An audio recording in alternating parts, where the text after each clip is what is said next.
Hey y'all, it's me again, Joey. Well, ready to let them loose? Yep, that's it. Let's see if they make us run. Oh, Probably so. yeah, that one tried to get after him, but other than that, what can you expect? I mean, can you blame him? Oh yeah, they're getting after us now. Go, Joey, go!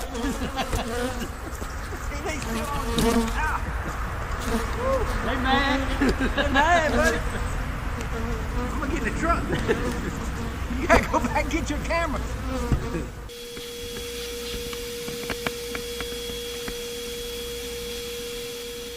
But also, just get as many as you can off the one next to it. Get out. You gotta move away. Do that side again.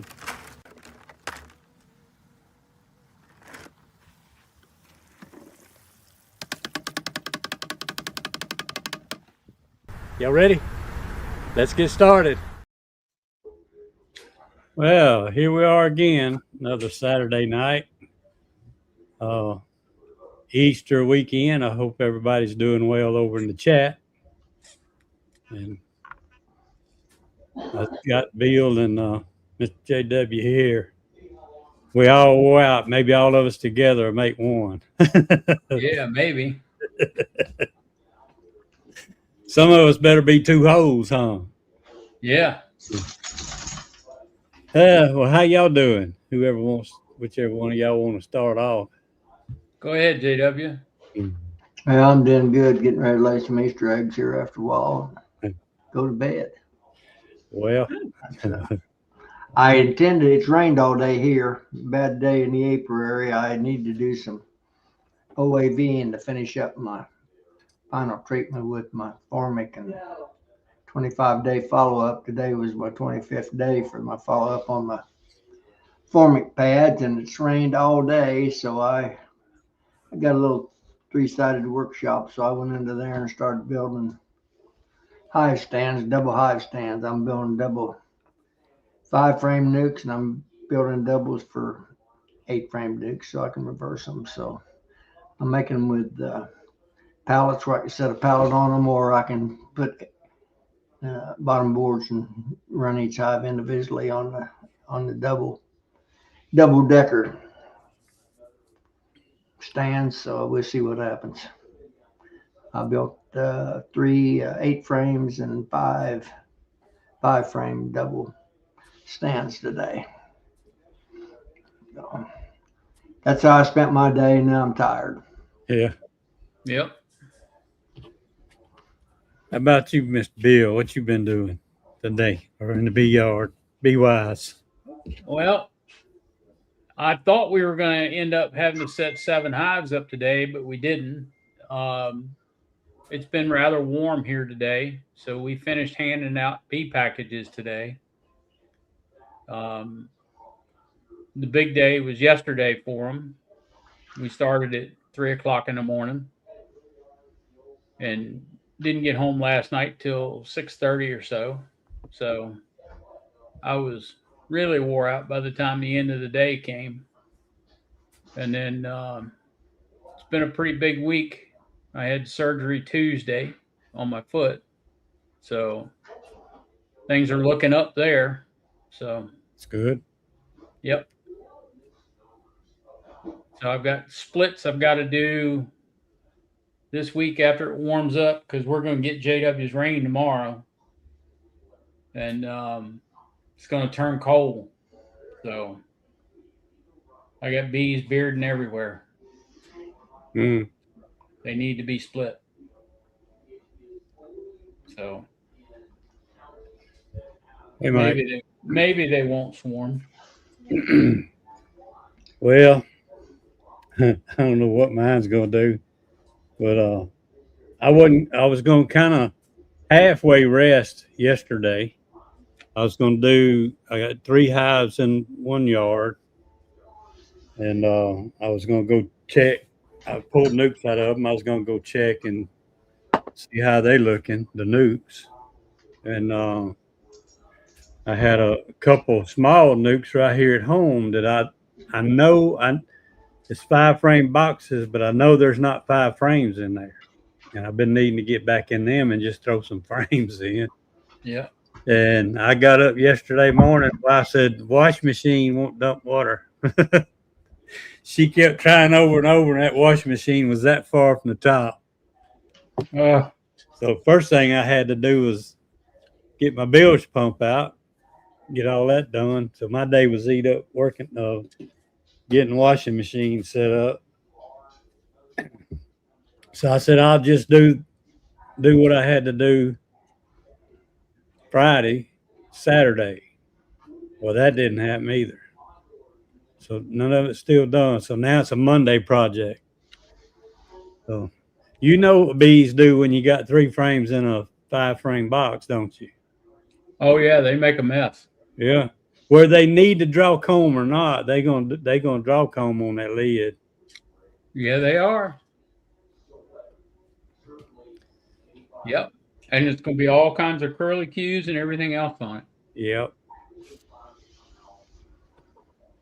That's how my weekend's been so far. Well, tomorrow's Easter. Maybe you'll get a break. Yeah. Everybody's gonna be here tomorrow. Uh-oh. Time to hide eggs. Well, I hope I hope they know where they put them and see where they're gonna be, or tie them off because they might float off. Because it started raining here around 3 o'clock, just kind of sprinkling on and off. That wasn't bad. And about an hour and a half ago, the bottom fell out. Uh-oh.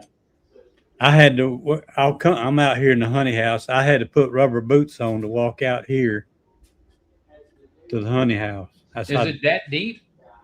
it's just. Yeah, it's just didn't have anywhere to go, I guess, and it's just kind of like puddled up on.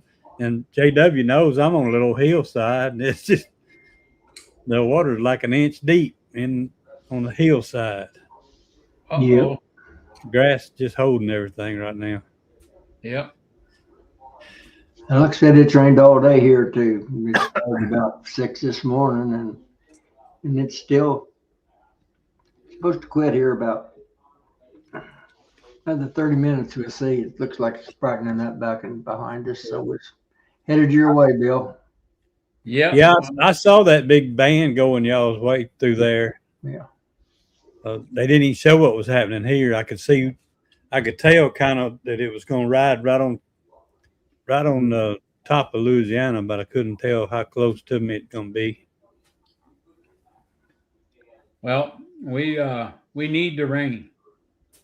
We're still in a drought here. Well, we're not, and we don't, but we're getting it anyway. This will slow down the farming. It'll slow down the spraying on. It's killing all my dead nettle and my hen bit that in the fields that the farmers has been spraying all week to kill so they can plant. Little corn's starting to go in the ground. Got one neighbor planted corn this week. I got green grass in the hayfield about 6 inches tall. Yeah, It's shooting on up. everything's really greened out here. Other than some of the oaks, the big part of stuff's got leaves on it now. Really changed. Tell you that little bitty trickle of nectar we have been having coming in, it's getting bigger. I have got nukes that's usually about average this time. This many weeks after I do the split, and I'm looking to see if the queen's laying. About 3 weeks after I've made them. I've got some that's just full of honey, full of nectar. Really? Yeah, so I'm gonna have to probably pull a few frames and just spin some nectar out, or honey, or find some capped honey and spin them out and put them in the middle. Yeah. Well, Matt come out here and I've got 14 we built Tuesday, and I got the entrance reducers done and got feed on them. I see what's going to happen on them. So I'm not going to bother them for another 2 or 3 days. I hope they don't do what you said and go to filling everything up, where I have to transfer them in about 2 weeks. You'll be pulling honey before you know it, I JW. got them all in 5 frames. So I hope not. I don't need any yet. I don't need that problems. Trying to get everything going through. Still got a bunch to get. I haven't been into yet. But I want to finish up my mite treatments. I intended to today, but that didn't happen. So I do that. I hate to do it on Easter, but I may run out there and I can go through. I can go through a bunch. I've got 2 turbos, so I can. I I thought you were already done with that. Maybe I No, misunderstood you. I'm done with the formic. I got the formic off, but I've still got to do my follow-up Okay. OAP treatment. All right. So today was the 25th day, and I I religiously like to treat on the 25th day, but it didn't happen today. It poured down rain about all day. Well, tomorrow's 26th day, so you ought to be all right. Yeah. Yeah. It All of won't take my, you long to do, will it? yeah. Couple 3 hours might probably.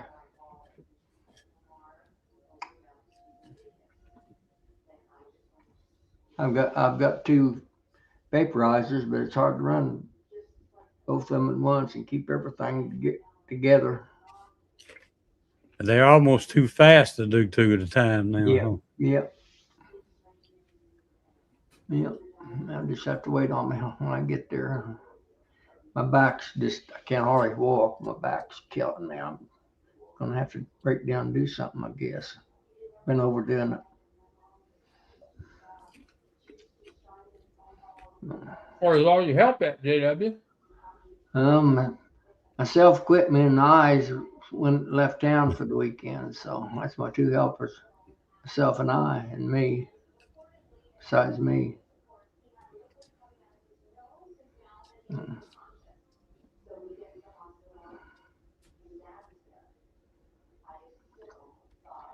That's all right. I'll get them Yep. one way or another.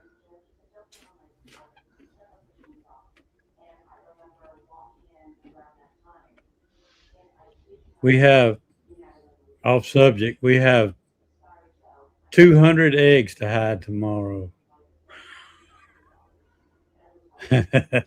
You better put life jackets on them. But that's why I said I hope they don't float off, because most of them's plastic, with some kind of little candy or a prize in it. But y'all know, every year that we do this here, I find Easter eggs almost every time I mow. They're falling out of trees. Some of the older kids hide them up in the trees. I found one on my old tractor. I was servicing it about 3 months ago and raised the hood on it, because I don't hardly ever use it. I just raised the hood on it and there sat an egg. From last year. It's plastic. Mm-hmm. I'm going to tell them, y'all don't hide that many, because y'all never find them all. No, they don't. No, they won't. I just wait for my rabbit to lay the eggs here. If the rabbit don't lay them, they don't get laid. That's a good idea, Joey. Put them all in the same place and let them have a free for all. Yeah. My youngest grandchild's 19, so they're not too much interested in the eggs anymore. And my oldest great grandbaby is about 3 months old, so I'm kind of in between on the. Well, my 19-year-old ones, they've been, for the last 3 years or 4, they've been hiding the eggs, letting the younger ones do the hunting. Got nephews gonna be here, nieces, momos and papas. Mm-hmm. Yeah, take one egg, paint it gold, and then let them put all the eggs in one place, and then tell them they got to find the golden egg, and you need to be the one to go hide it. What we always try to do, we got a few prize eggs, you know. We always try to make sure, no matter what we have to do, make sure one of them isn't found until we're almost done. And when the count, as prison term says, when the count ain't clear, after we count our eggs, we had to tell them, well, there's a prize egg missing too, so we need to look a little more. Go find the rest of those eggs. At least find 20 more of them.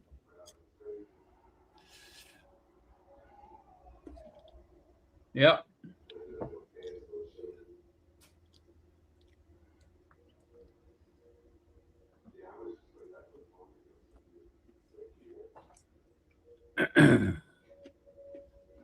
I was at another beekeepers meeting Thursday. Every other Thursday we have a beekeepers meeting we go to. I didn't get to see Keith's, and was busy last night with some stuff. Didn't get to see Charlie's live. I guess y'all had a good one.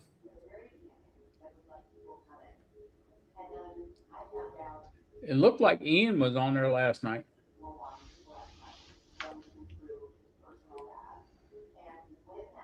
I went to bed at 7:30, so I didn't. I didn't watch anything either. Yeah. My one of my basketball team's playing the Final Four, but I think they're taking a licking. I haven't checked them out yet. They're playing UConn.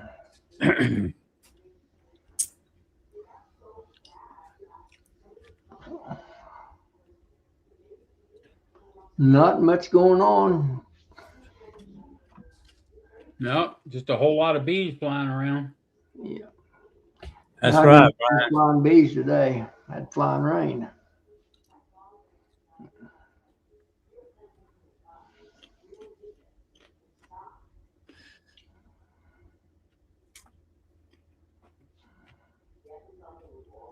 Andrew, you talk about Kings Bay, Georgia, or am I assuming too much? Where you're located?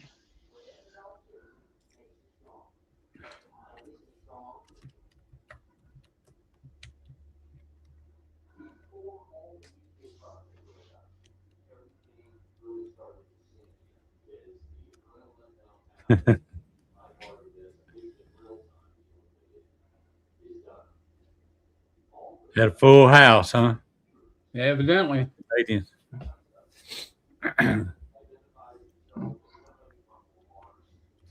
Okay.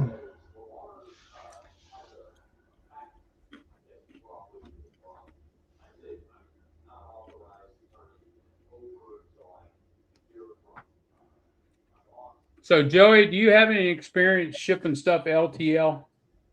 No. How about you, JW? Never do it. Don't ship. I don't sell anything. I give it all away, and they come get it. Huh. That way you don't have to ship it. Well, I've had a hell of a go around this week with LTL shippers. Brad, it didn't look that far until I got about halfway there. It didn't look that far and didn't look that heavy. That's what we was talking about. I grabbed the hive and started walking with it from where it was located to my bee yard. I called myself all kind of names while I was doing that. That's what you have that hive for, Joey. Yeah. Or I could have just thrown it on the tailgate of the truck and took it over there. Yeah. I mean, it was a single box.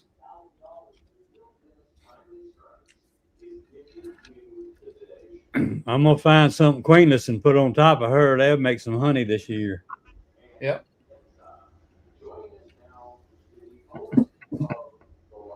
Do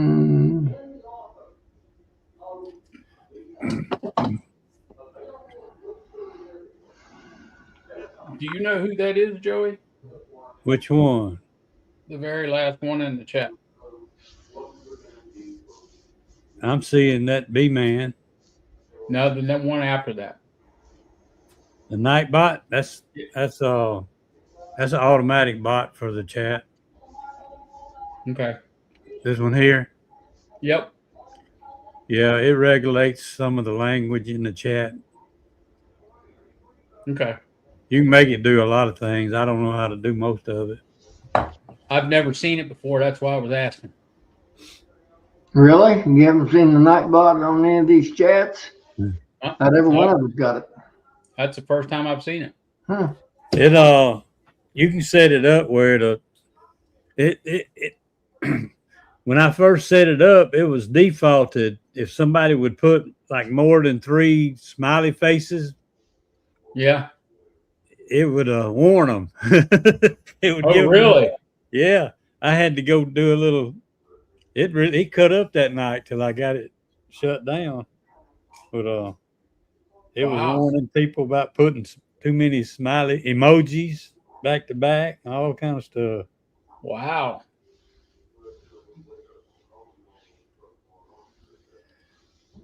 I don't know if it does me any good or not. Well, keeps guys like me from coming on and aggravating folks.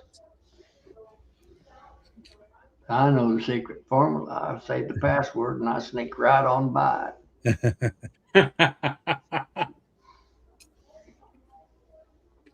Yeah, quit being happy.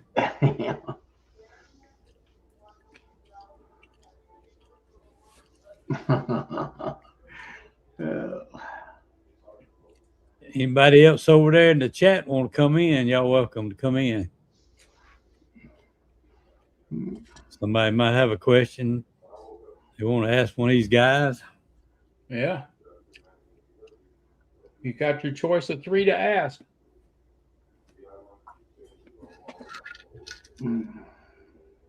Hey, Dodd, how are you tonight? I had a not way off the subject from bees, but I had an interesting visitor or guest come to my farm today. A little gal grew up in this neighborhood right here, and always was very smart. She hung out with me quite a bit, and she went to University of Illinois and got her degree in engineering. She didn't like the engineering work, said there was too much office work, so she decided she went to St. Louis University and got her nurse's degree, and she decided she didn't like the nursing part of it, so she went back and got a doctor's degree in physiology, and she's now a researcher for the University of Pennsylvania in Pittsburgh. She came home. She's 27 years old, got a little boy, and she's done all that in a short lifetime. I'm really proud of her. And she's always been straight L smart. I mean, very smart. And she's got 3 different degrees plus a doctorate in her young lifespan. Now she's doing research for University of Pennsylvania. So I'm quite proud of her. Neighbor girl grew up down here on the creek, poured a snake, and she's done quite well for herself. Well, JW, the good part about that is she's trying each one of those degrees to work in that field to see if she likes it. And if she doesn't, she continues her education until she finds something she likes. Yeah. Well, she says she's really happy doing research work. So, well, good. So I'm glad for her.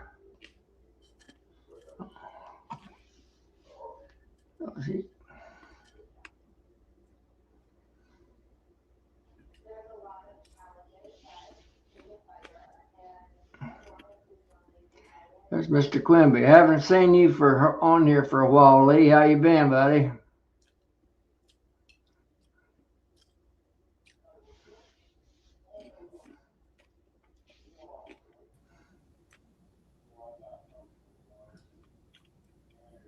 guy's been asleep. I can tell. Look at those eyes. He's been napping. Guarantee it. Is it morning yet? Oh, I'm sitting here talking and I'm muted. Anyway, what I was saying was that was kind of like my wife. It was all education, but she, when the youngest boy was started school, she said, I gotta have something to do. So she went back to school, college, and got her major in history and science, and got her job. And just like everybody else, first thing they did was put her in special ed. She said, well, if I've got to teach special ed, I'm going to get a degree in it. So she went back to school at nights and got a degree in that. And then when the oldest boy graduated, she realized we didn't have any good social guidance counselors around here. And she went back to school and got her master's in that. And that's what she did till she retired.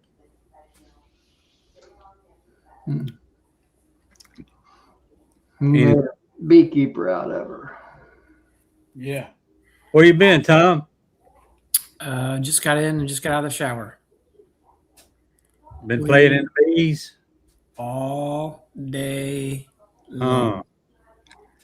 I think I stopped at about 4:30 this afternoon to grab some lunch. Today was a really good day. Up yesterday, Tom. What's that? Your freight was finally picked up yesterday. Okay, cool. I'm back, so all good. Today was a good day to move bees. It was rained in the morning for a little bit, and as soon as it quit raining, we darted out, started working. Nice and cool. When I left, it was like 40 something. And I think the high today was 53. And the sun tried peeking out a couple different times, but not so much that the bees wanted to fly. So we were able to move, boy, I don't even know, maybe 50 or 60 colonies, maybe. Started a new yard on pallets, moved in some open spaces. And yeah, we need to start one more yard actually to thin some things out a little bit. But this will get us going for the spring season. We're going to be mad a week long next week. It's rained here pretty solid since 6:30 this morning, Tom. I'm still catching a little bit of the tail end of it. Really? Yeah. Yeah, thankfully it moved out of here sometime this morning. I don't remember what time it was. Fairly early. I was praying because I needed to go in and out of some fields today, and I'm like, I'm praying. I'm like, Lord, please don't let me get stuck. And we didn't.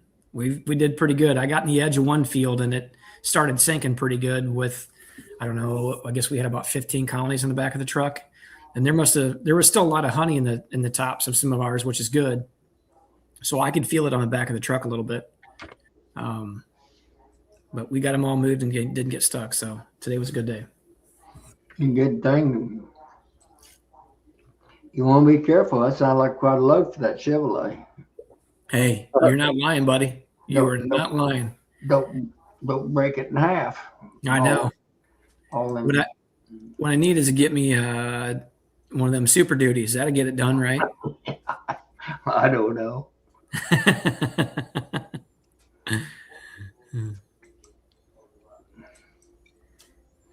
I wanted to work bees today, but it rained off and on. I started down 3 different times. I'd get about halfway from my shop shed up there down to that round pen to start, and every time I did, it'd go to rain. I finally said the heck with it. So Yeah. I felt some, I was just telling them earlier, everything's filling up with nectar around here. Is that right? Even my nukes that should be starting to lay good right now, some of them so plugged, I'm going to have to spin some old honey out or something and spread them out and put them down in the middle. give her Yeah, somewhere to you lay. know, that's always a fine line. You know, those bees, when you make those splits, when you make them fairly strong, they'll graduate some foragers out of those. And I've seen that the last couple of years too. About the time I made them, I put some feed on them because nothing was really flowing yet. It's kind of like what's happening here. We're getting a little bit, Yeah, but not quite a lot, you know. And all of a sudden, you make the splits, put the queens in there, and go back and check them in like 10 days, and it's like, oh my gosh, it's like you've got too much nectar in here. So I'll start pulling a couple frames out, throwing in some foundations, and stalling them a little bit, make them draw some comb. Seems to help a little bit. that's probably what I could do too. Just put some new frames in and put the other in the freezer till I get ready to Yeah. somewhere else. Well, I mean, sure. I mean, is the nectar they're bringing in, you know, it's going to be a high moisture content. So you'll have to freeze it to keep it from fermenting. So you'll have to do something with it, either let the bees dry it down, freeze it, or something, because otherwise it'll be a disaster once it ferments.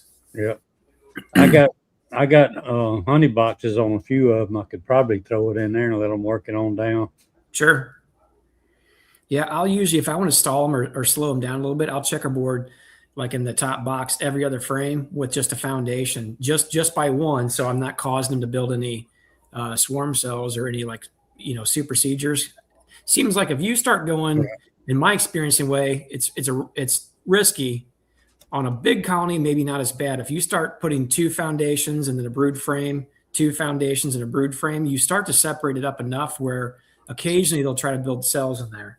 Yeah.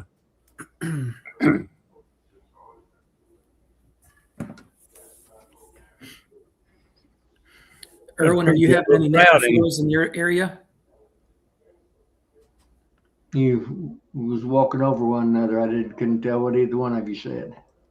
I didn't know if you have any nectar flowing in your neck of the woods. Oh yeah, too much. So I'm starting to get concerned. I've got to get through some hives. Really? I'm down in the back. I mean, almost crawling down in the back. So. Uh-oh. I should have took off the last couple of days, but I've been crawling around. I work 15 minutes and sit down for 15 minutes because I've been doing some woodworking there in my wood shop. So that's all I've done. It rained all day here yesterday.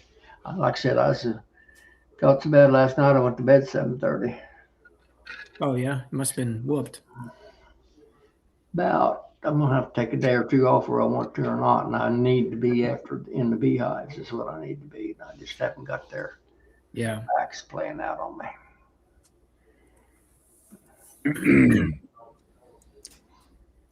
So that's what happens when you get old and decrepitated. Yeah. When are you going to get there? I don't know, but I'm on the verge, I think, of being there. I feel like it today anyway. The old body just ain't what it used to be, huh? I kind of overdid it earlier in the week. And I cleaned out, what's the day? Saturday, Friday, Thursday. I cleaned out all my pollinator stuff and pulled grass and tilled and just kind of overdid things a little bit. So well, if we get on top of what we got going on over here and you need some help, I'll split over there for a day or two, maybe over a weekend, help you out if you need some help. If you get done, I may take you up on it this go around. I usually don't, you know that, but I may have to. My old back's really bugging me. I'd be happy to. I'll have to get through this whole week. Hopefully by the end of the week, I'll have all those splits made. Fingers crossed. I know they're calling for a little bit of potential rain toward the end of this week, so we'll see what that looks like. And it looks like the overnight lows coming into the next few mornings. Let me look again. In our area and probably yours as well, appear to be, looks like Sunday night's 38, 40, 37, 40, and then when you get to Thursday, it jumps up to overnight lows at 53, 57, 57. So Yeah, after that, I'm showing all 70s and 50s pretty much. High 60s, low 70s, and 50s for lows in the night. Yep, that's what I'm After seeing 2 or 3 too. days the first of the week, but I'm going to try to do some beehives there. I'm actually going to try to do a little bee work tomorrow, which I don't like to do that on Sunday, but I'm just so far behind. I'm going to have to try, see how I get along. Yeah. Well, like I said, if I get on top of this here, I'll give you a call and see what kind of help you need, and I can swing over for probably a day, two maybe, and get you. We'll go over there and make some bees mad and see if we can get you stung up a little bit. I can tell, changing the subject a little bit, I can tell you a sad bee story. Well, I've got a young guy here. I don't know, he's probably 40, that got in the bee business, and he went and bought out I'd say he was commercial, but he wasn't a big commercial, and he bought 200 hives last year and sent half of them to California to almonds. Yeah. Coming home, why the truck broke down out there in the desert, and they sat 4 days, and he lost half his bees. Oh my gosh. So That's bad. I bet you the other half are not looking very good. I haven't talked to him personally. He works there with Blake there at the prison. Mm-hmm. Blake come home and told me, he said he lost half his bees, and he wasn't very good mood. And I say, well, Yeah. I see why. Yeah. Pretty good lick financially. Oh yeah, I'd be pretty wound up. Yeah. So he, Hey, Joey. sometimes. What was it? His own truck that broke down, or a I'm haul? not sure. He said something with Charlie too. I don't know if he all with Charlie. But see, Charlie's got that old semi. I don't know where there was. I don't know that it was or wasn't Charlie's semi, but anyway, it went down on him and they couldn't get it fixed, and he lost about half his bees. Man. So he says. So that's all I know. That's a sad situation if that's the case, because I'm sure he can't afford the loss. Yeah. I think I would have had to figure something out there, and I don't know, got some kind of truck out there to, whether it was me myself to move him out or do something, Depends on where he's at. He's still in California. I don't know, someplace out there in the desert, someplace. He's still in California. Well, they may not let him move him. I don't know. So that can be pretty much restricted stuff.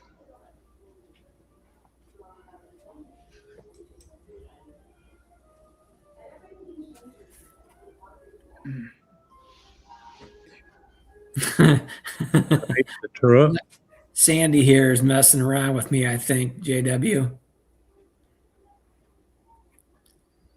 That's the best thing you can do is if the queens aren't producing like you really need them to, you get them in there and roll them a couple times, and that gets them squared up pretty good. It seems like, it's like showing them who the boss is, I think.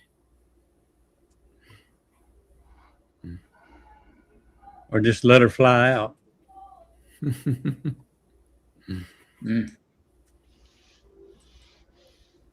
Hey, so there was a question. I don't know if anybody answered it. Mark Center had one up here that caught my eye. Let me find it. He said, does autumn olive make good honey? It does make honey. I don't know if it's good or not. I couldn't tell you, honestly. Yeah, it's pretty good. Autumn olive make honey? Before the spotted lanternfly get on it.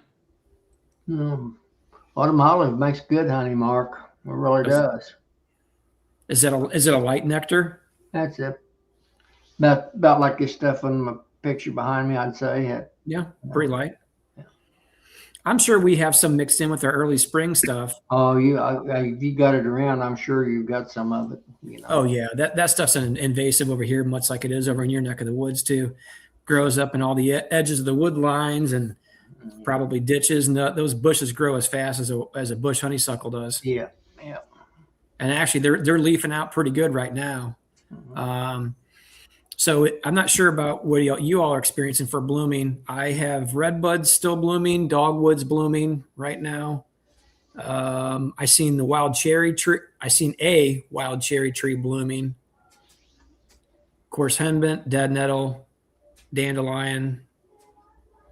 I think that's all about all I'm noticing right now. And then that everybody calls that wild mustard, that's starting to hit just a little bit right now in some areas too. Yeah, I know it's not called wild mustard, but what everybody refers to as wild mustard. butterweed. Yeah, I've got it. Yeah. It's blooming. So Keith, I don't typically really see him on it now. I don't think it's a very prevalent nectar source for him, honestly. But I mean, I couldn't swear by that. What, the butterweed? No, he's talking about what I just brought up here on the dogwood trees. I've never seen a bee on dogwoods, and I've got a lot of them blooming around me. I don't think they do have any nectar at all. I don't think so. I've never seen a bee on them. Yeah. Hey, Eric, you know what's interesting about half those plants that I just described, aside from the trees? Unfortunately, people pay me to spray those out. Yeah.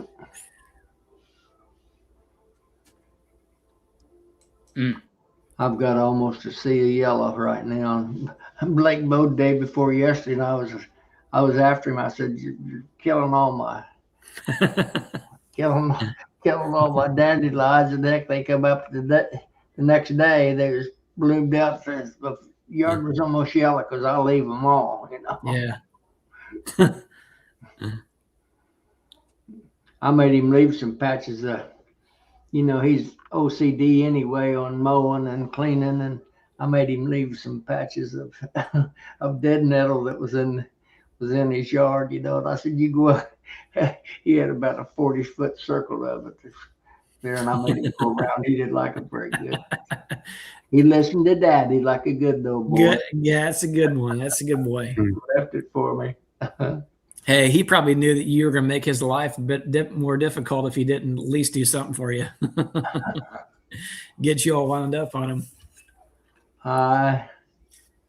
Clay, old buddy, send me that video. I want to see it. They don't work it here, The dogwood.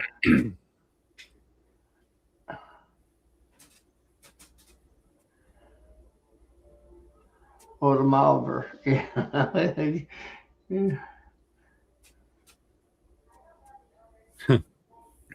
Hey, Bill, you see a lot of autumn olive in your neck of the woods? Yep. Pretty invasive there too, huh? Yeah, we're starting to see locusts and tulip poplar come out now. Like just leafing out, or the blooms? Blooms. Seriously? Yeah. So I'm looking at the black locust in my area, and if you look really hard, the tops of them, you can barely see some green starting to hit on those. Yeah, it's a little bit further along here. You can see it, the bloom starting to separate from the branch and starting to get fat. Okay. But once it pops, if it rains, we won't get anything out of it. Yeah. It'll wash it out. Black locust usually replenishes pretty quickly, though, I think. The nectar, doesn't it? Depends on how dry it is in the area, too. Well, And so far we're we've in had drought. pretty good rains. We had some, I'm going to say, a couple weeks ago. We had several inches, maybe even 2.5 weeks ago, 3 weeks ago. We had several inches, pushed the small rivers up pretty good around here, put them in like a minor flood stage, dropped back down, stayed kind of dry for a little bit, and then we started getting some more rain again. I don't know, a few different rain showers that lasted, a good portion of the day. So far moisture is starting to build back in the soil. So I'm pretty happy about that. Yeah. But like I said, ours are just barely starting to leaf out. And if memory serves me correctly, certain plants will bloom and then leaf out. Other plants will leaf out, then bloom. And if I'm not mistaken, I'm pretty sure the locust actually leaves out and then blooms, doesn't it? Guarantee it. Okay. I thought it did. I was trying to go back by memory, and I thought that it did, but. Yeah. For some reason, some years it don't make a lot of nectar, and then next year it'll just be loaded with it. So I'm Yeah. not particularly fond of it. It don't keep very well, you know, the honey. It's straight black locust is nice, pretty stuff. Really like, Yeah, it's clear. Oh, it is. like It is clear really stuff, beautiful. but it don't shelf life's not very good when you bottle it up if you run it by itself. I usually mix it in with something. Yeah. Yep. Yeah. It'll only go probably 3-4 weeks before it starts to crystallize. Yeah. Maybe even on that 3-week side, honestly. Yeah. We don't usually bottle that until we absolutely need it, but Yeah. there's a couple stores around us that probably go through 12 pints and 12 quarts every 2 weeks of specifically black locust. And I'm probably down to less than 500 pounds, probably. So I think we'll be pretty good. We'll probably end up turning out all of our buckets of honey right before. I need to make it last right before we get our harvest done. So need a few more months out of it. Might be stretching it. Well, I'm down to a full 19-gallon bottling tank and 1 barrel left, and that's I've got to make it last till I get some more honey in too, 'cause that's all I've got left. So Now you typically will do a little earlier harvest too, don't you? no. No? I swore last fall I'd never harvest till the 1st of August. This year I may have to break my word, but that's Yeah, I'm going to try to do it by July 4th, as long as I can get on top of all the workload and such. You know, it's one of those things when you start pulling honey, it requires a solid week of my time. I'm gonna have to get some supers and stuff on and get some honey hive work done before I'm gonna make any honey I can tell you of any consequence. Yeah. Yeah, I think what I'm going to do is I'm going to checkerboard in a bunch of those acorn frames I already picked up from Bill, and with some combs, and I'll just kind of spread them out. Let a bunch of colonies draw out, you know, some new combs, and fill up the honey supers, because I have what did I get from you? 45. So I've got 45 boxes of comb that need to be built on the mediums. Like to get at least 10 or 12 boxes of cut comb this year. And we've got, oh boy, I don't know, probably 1,000 deep frames that'll have to be built by the time we turn everything out.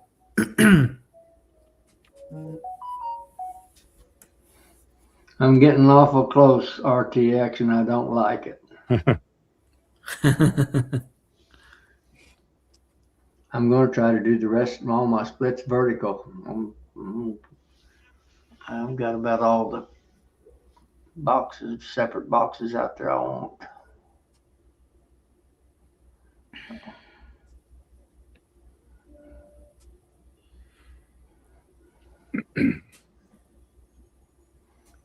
Let me ask you guys a question. I was talking with Byron Ferris, and he just sent me a few pictures. Actually, I was talking to him when I stopped to grab a late lunch.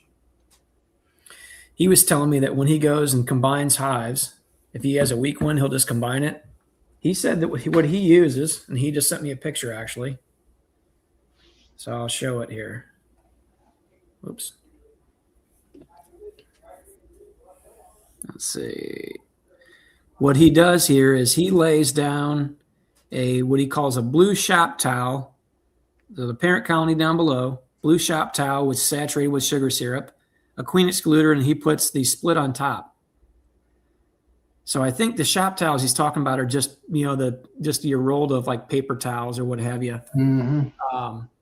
And then that's how he sets. Well, there's a glare on the screen right now. Y'all can. I'm not sure y'all can see it. He's got it in between those two boxes. But I don't know. Has anybody use that method? I know some people use newspaper and all that stuff. Honestly, if we have a weak colony, I've actually had pretty good luck with just actually throwing it onto a strong hive and walking away. I've done that. Yeah. Just smoke them up real good and throw them together. Mm-hmm. Yep. I've used newspaper too. That's the way I learned how to do it.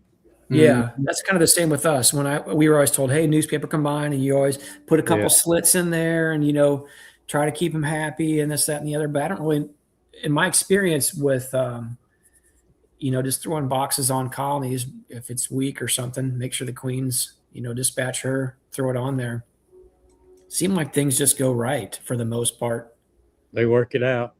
They do. He said he just throws it on and doesn't use any paper.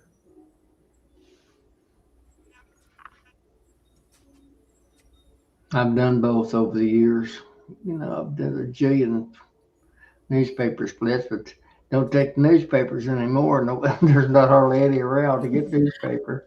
That's what Mark Yep. just says here. He says can't find newspaper handy anymore. They've gone to digital, right? I guess. Yeah, but I mean, even putting the paper in between them, which was the old way of doing it. I mean, when they get through the old paper, they're still going to work it out. So why not just do away with the paper and just let them Yeah. work it out right from the beginning? Yeah. I guess the original idea behind it, and I'm just making assumptions here, but maybe people felt like it was a slow introduction or something, maybe. I don't know. Maybe.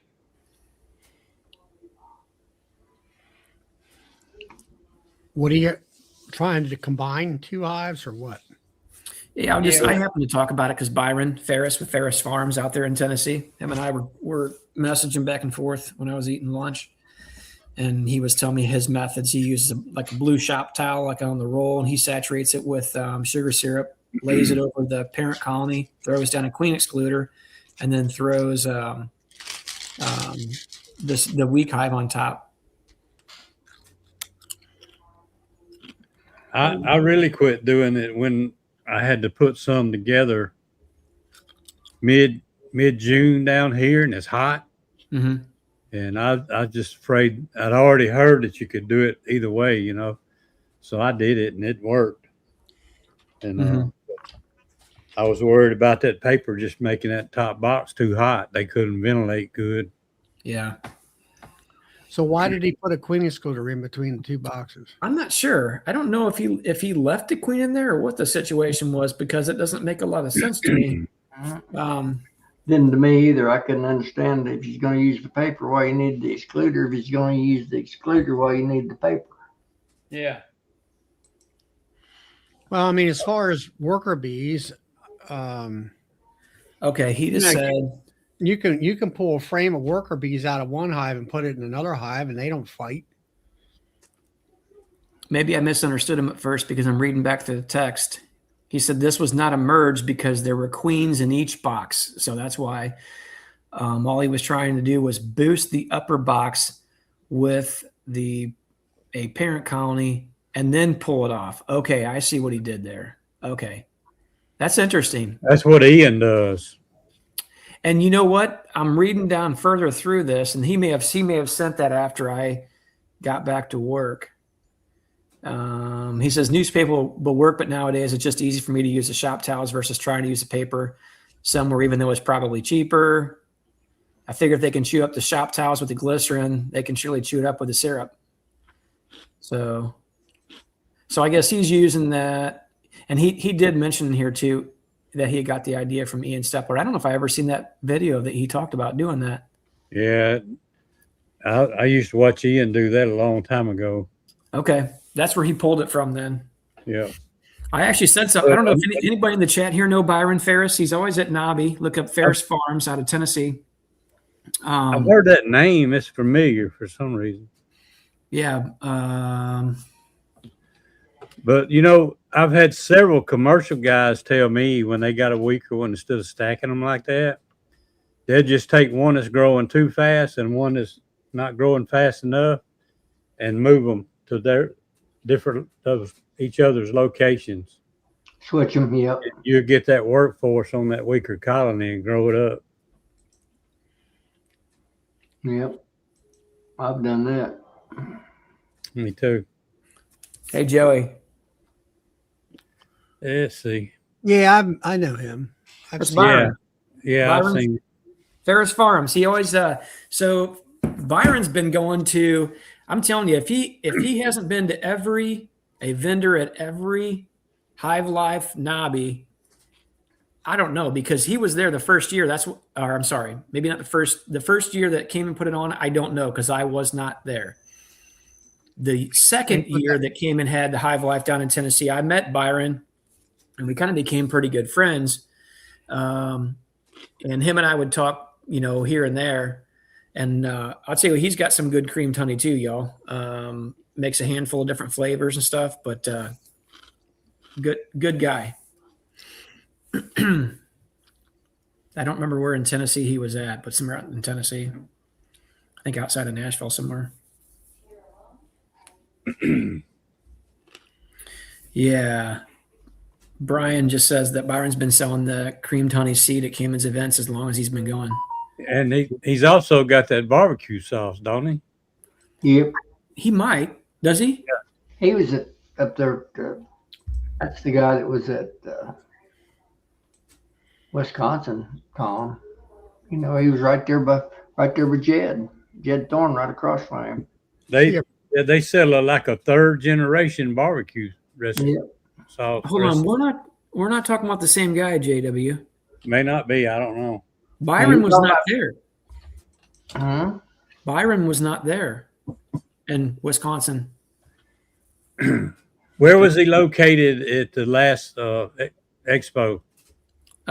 So if Was you he over walk there in- close to Hive the Heroes? Yep, exactly. He was like one down from it, I think. Yep. Same. So left side, if you walked into the main expo area, left side there on that first row by the bathrooms. I know him. I know who you're talking about. Yeah. That's some of the smoothest creamed honey that I've ever tasted. It's pretty good. I always get his vanilla. I like his vanilla. Yep. I actually haven't been eating it here lately, but when I got back, that's his label right there, Ferris Farms. Yep. That's his vanilla. Oh, I will really? come back and get a spoonful of that every day, but I haven't been hitting it here lately. I didn't know that Ferris's name was Byron. I always thought that guy was. What was that? I thought, what's that guy's name that makes all the cream honey? He's out there from western Missouri or Kansas, someplace. Oh, he sells it all over the country. He's at Nobby every year too. Oh, you're talking about Oh, I know who you're talking about. You're talking about Kevin. Oh, crud. Hey, Brian Zavada, help me out. Hold on a second. He's B-Bum. Yep, that's the guy. Hold on a second. Give me a second. I know. That's who I was thinking of. Yeah, Ferris, they have that big creamer. Monfeld. He says he never empties it. When it goes, Kevin Monfeld. just add some to it. Okay, that's Kevin Moffitt, Tom. Yeah. okay. Yeah. Kevin Monfeld. That's who I was thinking about. B-Bum. They sell it. He's got some good stuff too. He is in Nebraska. Yeah, he did Yeah, a. it was Kansas, western Missouri, right in through there someplace. It's all bad stuff. Mm-hmm. Yeah, what's interesting? So all his creamed honey he was making for the longest time, he batched everything in 5-gallon buckets, and he sells quite a bit of it. Yeah. I couldn't believe it. I'm like, you do what? And he's like, yeah. So he was actually one of the guys who was helping Jed Thorne with Thorne Manufacturing, who makes all the stainless wares, develop his new creamer that he debuted at Nobby. So Jed told me he'd helped him quite a lot. This fellow had, but I couldn't. Monfeld. I'd never paid that much attention, I guess. So. yeah. Brian Zavada had done a lot of chatting with him too. We every once in a while kind of nerd out with a little bit. I'm telling you, Kevin's a very genuine guy, very salt of the earth, much like, most people here in the chat. He's always willing to share information, because I asked him too when we were up in Wisconsin, chatted with him a few different times and had some great conversations. And he was more than willing to share what he does, how he does it, what he sees, his ideas about things. And if he doesn't know something, he'll tell you this is his thought or theory, but he doesn't know it for facts. So again, somebody that's pretty salt of the earth. And even though, obviously he produces a lot of flavored creamed honeys, and I think, to my knowledge, and Brian Zavada, you might be able to correct me if I think I'm wrong here, but I don't know that he sells any liquid honeys, honestly. I think everything is actually creamed honeys and it's all flavored. But if you guys anybody in here is interested in upping their game, I know some people have been in the chats for a couple of years now and probably going to be producing more honey. If you're going to be looking toward creamed honey, I would recommend you reach out to a couple different people. One would be Brian Zavada, and then the other one would be Kevin Monfeld. Both of those guys are really knowledgeable. I know most people in here have heard Brian talk about a lot of different things, but Brian actually batches a lot of creamed honey himself and moves quite a bit of it. And maybe he would even come out to your town and give a talk on that. Who's that, Brian? Yeah. He came to St. Louis. Tom, while I'm thinking about it, that guy's number I gave you with the bee math Yeah. talk, he said, I told him that I gave his number without asking him. He said, no problem. And I told him, I said, you might get a call. He said, that'll be fine. So I've got every spot filled in my presenters section for this year. I don't think I have anything open. We had one spot that Melissa wouldn't let me fill, because she's the boss, right? But she wanted something for the honey show. Not the honey show, because we have somebody presenting. That's Stephanie Slater out of Wisconsin, I think. She's a honey judge. But anyway, we do like a cooking with honey toward the later part of the fall. And, that interests a lot of people who want to make anything from barbecue sauces, desserts, and kind of dive down those rabbit holes. So we usually leave one spot open in the late fall once most of beekeeping's gotten a little stagnant, and have somebody come in and talk about that. So I think that's the only spot I haven't filled, but we're looking for that specific topic. Well, Charlie, what's up? Well, not too much. I worked out in the bee yard this afternoon. And it was hot out there, about 80-some degrees. So you were talking about like transferring queens around. I took a queen out of another hive that was failing, I'll say. She wasn't up to speed. Not failing, just not up to speed. Mm-hmm. And I had a nuke there that I had threw a frame that was a junk queen in there just to keep that hive running without being a land worker. And I went and pinched her, and I had this other queen in a little, JZBZ cage. So I got my spray bottle of sugar water and peppermint. And so I sprayed everybody up in that little nuke. And then I had a frame that was empty. I sprayed the empty frame with just the sugar water on it and the peppermint. And then I let her walk out on it. And I sprayed her down good. So I just put it all together. And we're going to say, okay, let's see if they all just, like her and all that stuff. So I think so. I think it'll work out fine. Yeah. Start doing a lot of that. And then I got a hold of Robert and got a couple packages. I had 2 hives there that was some of my nukes. And they just, they had 4, maybe 5 frames of brood out of the nuke. Everybody else has got, 6 to 8 or better.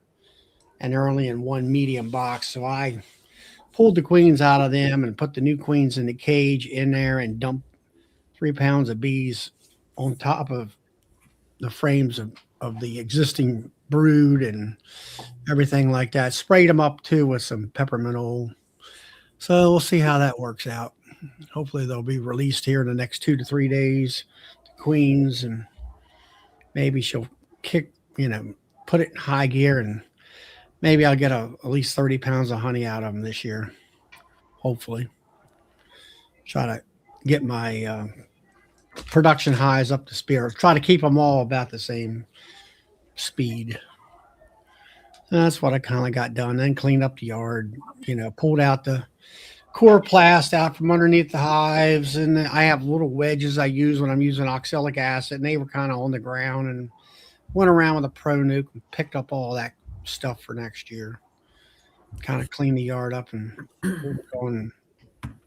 And actually, I had 2 queens. I took that one nuke that I was just telling you about that had 3 boxes of bees for the most part, and so I made 2 extra splits off of that one nuke. And then I did like Joey did. I had the original location, and I took that old queen and put her over here in 2 places over, and I put my new queens there. And then after, let it go for about a half an hour, and you could see they were all going back to that one location. Then I did a swap and let that one get filled up. And hopefully, like I say, in the next 3 days, it'll all be released and they'll start kicking in, and kind of give myself a little bit of a boost. I really didn't want to buy anything, but trying to get ahead a little bit. So I get ready to, when the weather kind of settles, set up a cell builder and start getting queens started. People have started grafting queens around me within the last week and a half, and I'm thinking that's pretty good because we're seeing a lot of walking drones in the combs. I would say the only thing that makes me nervous in the springtime is the fact that, and probably much like you guys, Charlie, any of us, you always have to watch and contend with weather. If those queens are hatching and then you have a solid 3, 4, 5 days worth of rain or poor weather or wind, and that always makes me nervous, because you can get a queen mated, but maybe poorly mated because of, poor flight times, lack of flight times, things like that, not going back out of flight. Get rained on after she flies out. Yep. Yeah, that's right. Not coming back at all. Charlie, you reminded me of something, talking about replacing a queen that's not doing so good. Yeah. We had another commercial guy talking with us. He was actually doing a talk at a meeting, and he got on the subject of weird things that it's usually unheard of doing, and kind of like things people say you can't do. Yeah. But he said if you got a double deep and you got a queen that's starting to lay poorly and you don't want to waste time finding her, put a sail right in the top of that box. He said those bees will leave that sail alone and let her emerge, and that young queen will go down and kill that old queen. And that was a commercial guy telling us that. So yeah, I've heard that where they fight it out, but I don't know. I got some other hives there that need to be, need to get rid of. I mean, my question to myself is okay, I got a lot of these queens were my queens and they were crappy queens. Either they got poorly mated or, I really didn't have a lot of mated queens when I put them in there last year. I put virgins in and they went out and got mated in the main hives. So I don't know whether they got poorly mated, and, some of them are working great. The majority of my hives are doing way better than what it was last year, but I still got some I don't know, I'll say dinks of hives and stuff. And I got to thinking about that, so I went ahead and was able to meet up with him close by to the house. So got that done today, and I don't know, there's just so much more to do. I don't know. I cleaned up, started, I've been feeding, and I think that's coming to the end right now. The trees are starting to green up now. The leaves are starting to come out. But we're 82 today, and now it's going to drop down to the 50s. I think it is tonight. Yep. Something like that. It's still more or less a roller coaster type of thing. Um, 80 today, and it goes to, well, I'll forget the local weather here. It's 80 today, and then tomorrow it's going to rain possibly, and then Monday it'll be in the 60. During the day, the highs will be ranging, let's say, low 60s to low 50s, and then in the 40s and 30s at night, all through next week, and then and that kind of stuff. And then when I've learned with trying to make queens with a cell builder, I like that nighttime temperature to stay at least at 50 degrees or higher. And it seems, unless you can kind of get by, I guess, if you got a really good packed cell builder. But I don't know, you're sort of fighting it and all that stuff. I had a lady call today about a queen. I said, or a queen or a nuke. And I'm like, well, I don't have nukes. I don't have nothing for myself. When do I do a demery? When I start seeing the dandelions bloom, that means the flow is on. So now I'm ready to demery. I do have a couple hives out there, pretty good size. I got them where they're laid up with a bunch of eggs everywhere on these ones that are really nice size hives, but not a lot of solid brood frames. They're just laying everything and laying up with eggs and young larvae. So I mean, it's gonna come along, but I guess my thing is I'm like Joey here lately. There's one medication that I need to get, and I got to get approval, and it's one of those ones that gives me that energy that I need. And I get out there and I get so much done, and I'm just exhausted. I just can't go anymore. I try to do small amounts of work. If I can get out there in the evenings, and while it's longer daylight hours with warmer weather, I try to get it done then. Try to get small amounts of the work done. So right now I got everything done about as good as I can get, and now it's kind of take off the juice jars as they get empty, and then kind of get in there and just kind of look around to see what's going on hive wise. I've got some I hadn't split. I'm just going to let them do what they do, and I'm put a honey box on top of them because I got to focus on my nukes more than I do them. Well, when you split, aren't you just kind of making nukes, you might say? Yeah, but I just don't have time to go do them and work with the nukes too. I just had to stop.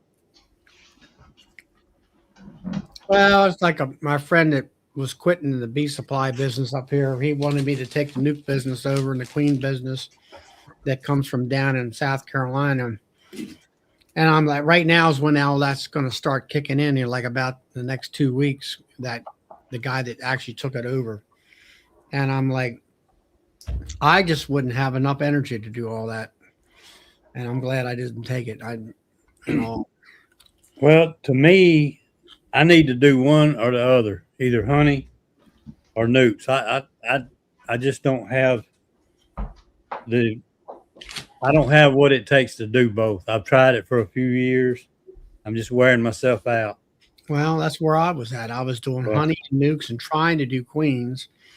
And the nukes just got to the point where I stressed myself out, making sure that I had overwinter nukes for these people to pick up, and trying to deal with the public on top of that to get them here to pick them up. And I just quit it here a couple of years ago, or kind of sold myself out of it. Now I'm concentrating on honey production and back to my raising queens, which I enjoy that, and it's sort of a short-lived thing too. And I'm not counting my chickens before they hatch. Yep. And I'm going to try to take the small nuke boxes that I still have and all the different. I got enough equipment, I believe, to make up 18 to 20 nukes out there that are, let's say they're 3 framers or something like that in a 5-frame box, and put my cells in that and let them girls hopefully go out, get mated, and let them grow in there. And I'm going to turn around, use them, and put them into my hives in mid to late June, and drop them in as my fall queen replacement. So there'll be fresh queens the next springtime. And hopefully that I can get into a rhythm of that, and it'll work real well. But I think some of the things with my queens is genetics. Is that I gotta bring in some quality genetics that I like. Hopefully I can graft off of them and put that into my. I got one hive out there. It's pesky, and the bees are, I won't say coming after me, but they're, they'll kind of fly up in your face a little bit, when you open them up, or if you're standing over there next to the truck. I don't know. I guess maybe like today everybody was out, and everybody was out in great force, and I'm trying to do a video, and I like to be able to have my veil off when I'm starting the video out. And they're all over me, and I really think that when you put that transmitter up there with that dead cat on that thing, I think that they hone in on the electronics or waves going through the air, and it must, they must not like it, because they're always after it, or they come around my face, and you get stung, and then you get mad. I had my mic inside my veil. I always pin it or put the magnet on it down here where it's just kind of hanging in the bottom. Yeah. And I worked several hives the other day, and I came to the house to take a break and pick up some stuff. And when I went back, I forgot it. I didn't even think about that mic. It's still in that veil. So I step out of the truck, and I'm using my Guardian with the round veil. Yeah. I step out of the truck. I knew the bees was mad, so I said, first thing I got to do is put this veil on. So I jumped out of the truck and threw it over. And when I brought it over, one of those mad bees came up in there with me. I said, man. So I just flipped it all the way back off and just covered my eyes and started walking away from the yard. And she just kept coming. I got my eyes covered up, and I'm walking through the field, and I tried to put it back on again, and here she comes again. So I pulled it back off and just took the whole jacket off and started just kind of shaking her out. She got back at it, and I was shaking her out. And when I got that done, I'm 100 yards from the truck and the bee yard now. Put it all back on. I said, wait a minute. My mic was in here. I hunted that mic for a week. I couldn't find that mic. I finally found it after we got a good hard rain. Right. I finally found it and let it dry out, set it on the dash and let it dry out for a couple of hours, and it's working fine. Yeah.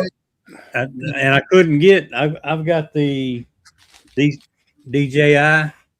What it's not called the one, but now since they got 2 and 3, it's called the one. And you can't get those anymore. They're out of stock no matter where you go. So I was going to have to, if I wanted 2 mics, I was going to have to upgrade, and I didn't want to do that. I just kept putting it off. And after that rain, I was walking out there in that field and walked right up on it. I saw that black mic shining. I said, look at here. Yeah, it just, like I say, like the dead cat on mine, it'll attract the bees. And that's where I learned to put it on my hat and have it inside your veil. But today, everybody was just out flying and going crazy, and they're bumping into you. Get out of my way, because I was in their flight path. And I got my building out here where I brought some open comb, which might have a little bit of nectar in it. And they were all inside my building there, sniffing out comb and maybe some nectar. And they were hitting me inside, even inside the dark building. They were banging into me, and one got me in the head. And like, geez. So, hey, Todd. I might be irritating y'all eating in front of you, but I bought me some peanuts today. Oh man, I got some peanuts too, actually. I get started eating them, I can't stop. Hey Joey, check out these bad boys. Yeah. Robbed the local Texas Roadhouse. Yeah.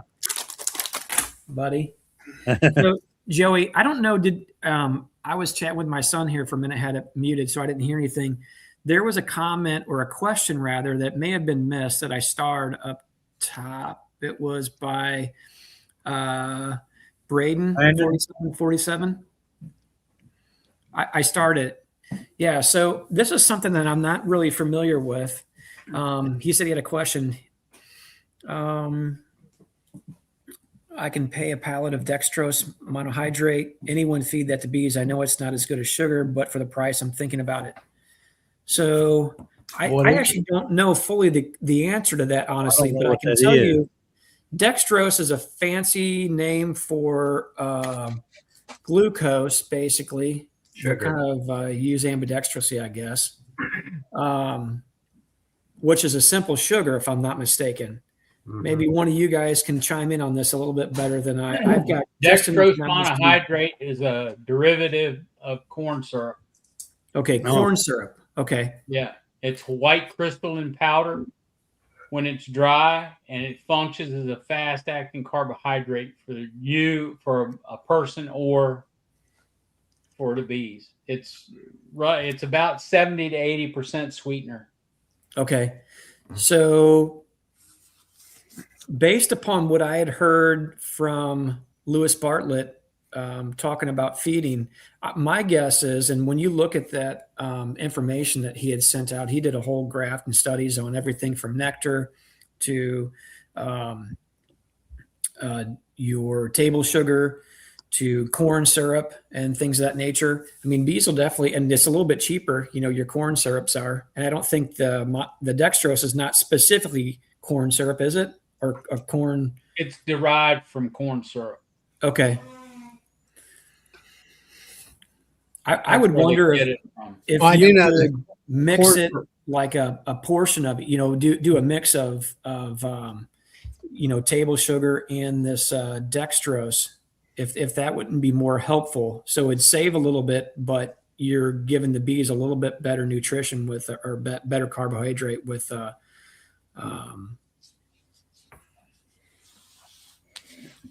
I don't know. I mean, corn syrup, they all say that is not as good as regular sugar syrups. And it's also used in the brewing process for beer. Okay. Keith, have you used that yourself to feed the bees? I know a few people that use it. It's just so much cheaper than sugar. So my thought is this. That stuff will probably go back to a crystal really fast. And it ferments really quick too. Okay. So you'd want to stabilize it or feed it where they're going to eat it within 5-6 days or so, I'm guessing. Or you'd want to somehow stabilize it or maybe even mix it, not just go 100%.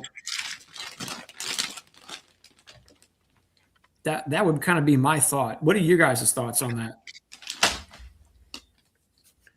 I don't know nothing about it. Yeah, I don't fool with it enough to know anything. Yeah, I don't know. I just go buy that. If you're gonna make it yourself, I just buy the regular sugar and put water in it and go for it that way. Now I do know this. I mean, there's been charts and studies about regular sugar water versus corn syrup, and corn syrup is always down at the bottom of the list as far as the bees actually working good at it on it. I think Bob Benny talked about that in the past videos.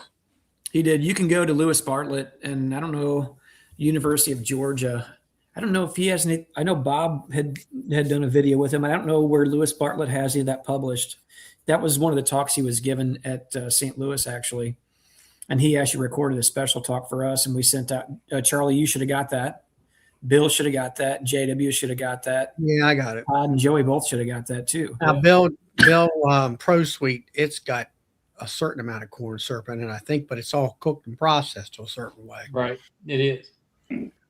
So when you search dextrose monohydrate to feed the bees, one of the important considerations, it says avoid overuse. Some research suggests industrial sugars other than sucrose should not be the sole carbohydrate source for wintering, as it can potentially cause dysentery and if not handled correctly or if used too heavily in winter.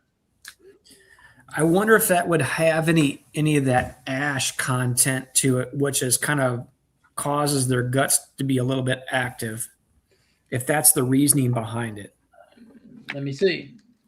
I'm just curious. I know that sugar doesn't have the ash. That's why Right.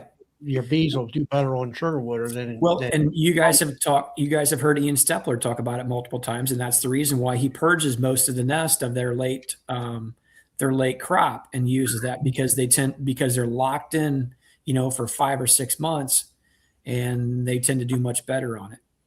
Well, he was on the show last night, and he said that right now, he said you can go into hives in there, and they're eating those crystallized. What is it up there? The yellow.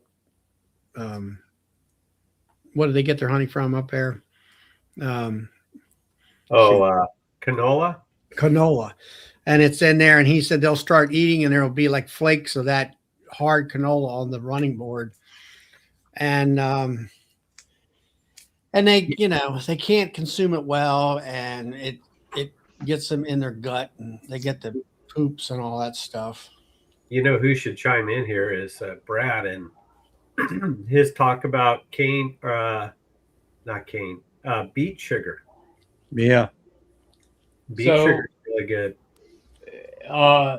It lists an alternative consideration. Standard cane or beet sugar sucrose is often favored because of the low ash content. It's around 0.03% compared to raw sugars and other syrups, reducing the risk of dysentery.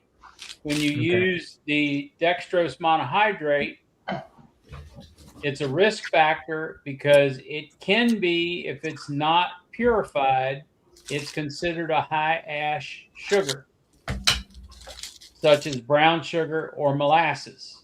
And those are considered unsafe for bees because they have greater than 25.25% ash. Well, I think the beet sugar chemically or whatever it is supposed to be even better more natural than white sugar. That's what I was just exactly what it says in here. So they're suggesting beet sugar is better than sucrose? Yep. White sugar. Really? Sugar. Yeah. It's better than the white sugar because it has the lowest ash content you can get. Huh. I didn't know that. Okay, and when it's compared to raw sugar or other syrups, it reduces the risk of dysentery greatly. Mm-hmm. I've heard Brad talk about that several times. Yeah. Yeah. The other thing I've talked to Brad about it, is like his hives have dysentery, something terrible. I know they are in there those boxes for 6 months, but I'm like, I know that he feeds sugar water and with Hive Alive in the past, and he does the beet sugar, and he still has that issue. And I'm like, what is the problem there? Is there a viral load of some sort? It could be something simple as the pH of his water. Really? Yeah. If he's mixing, if he's buying it somewhere else, he's mixing water and sugar, sugar. So it could be his pH, something like that. Who knows? So you can get Western powdered beet sugar in a 50-pound bag for $74.95. Yeah, it's not cheap. No, it's not cheap at all. Some people even use beet juice for tractor weights, filling their tires up on their tractors. Yeah. Beet juice.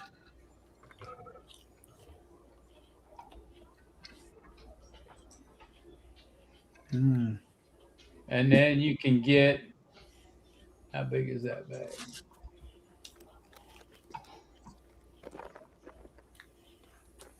A 3-pound bag of from BAAR products is $18.95 for 3 pounds. A beet sugar? Yep. Holy cow. Yeah. Wow. They must think highly of that stuff. Then there's a bulk price for beet sugar.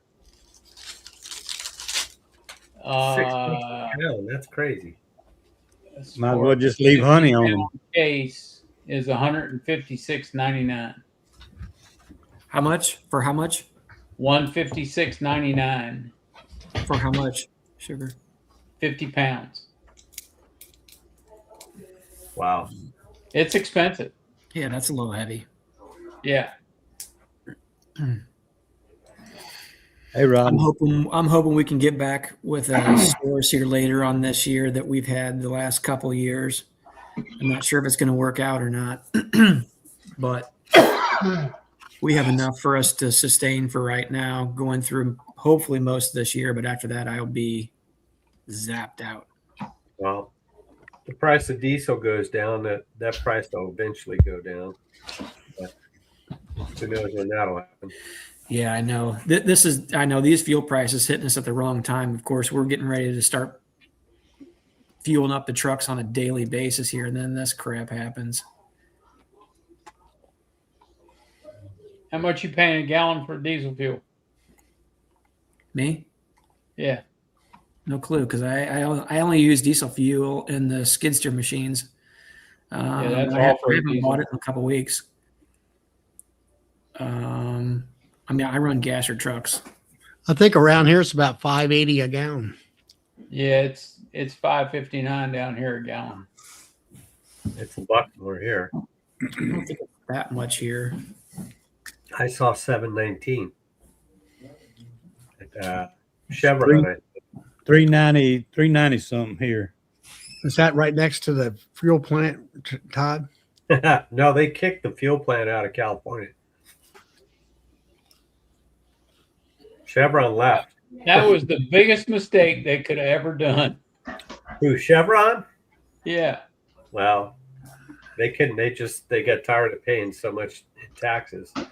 Yep. It was all a bottom line decision. Yep. I'm sure it was.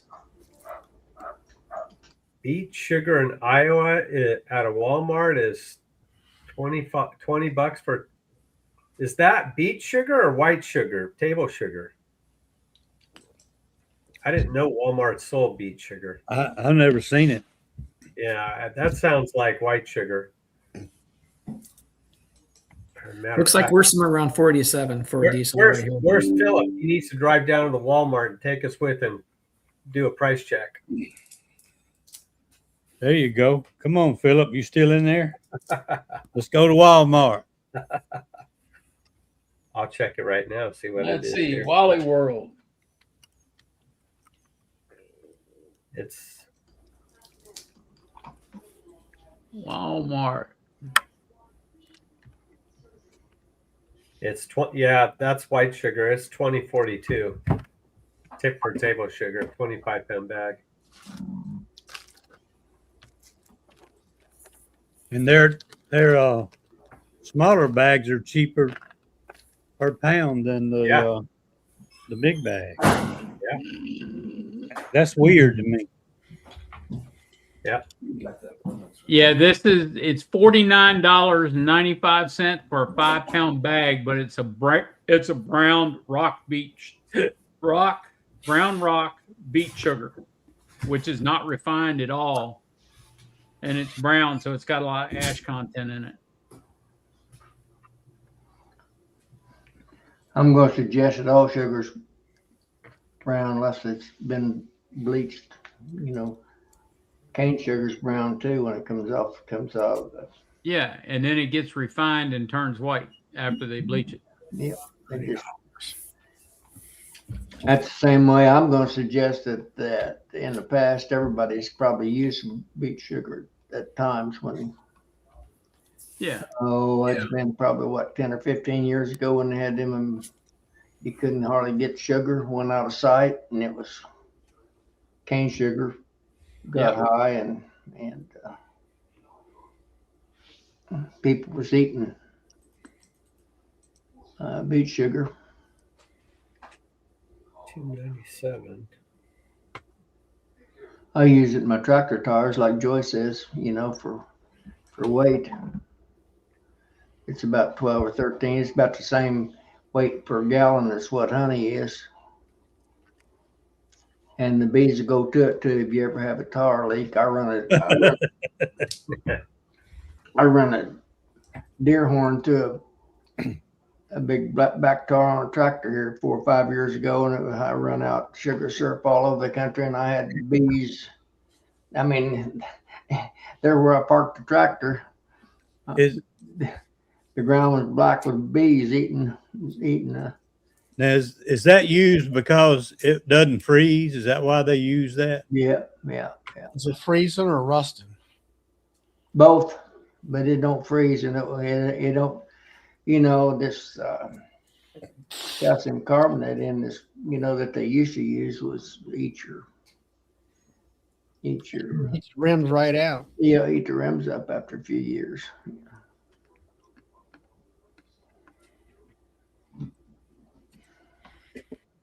Yeah, I just checked my place. I can get it for 57. Well, let's say 58 cents.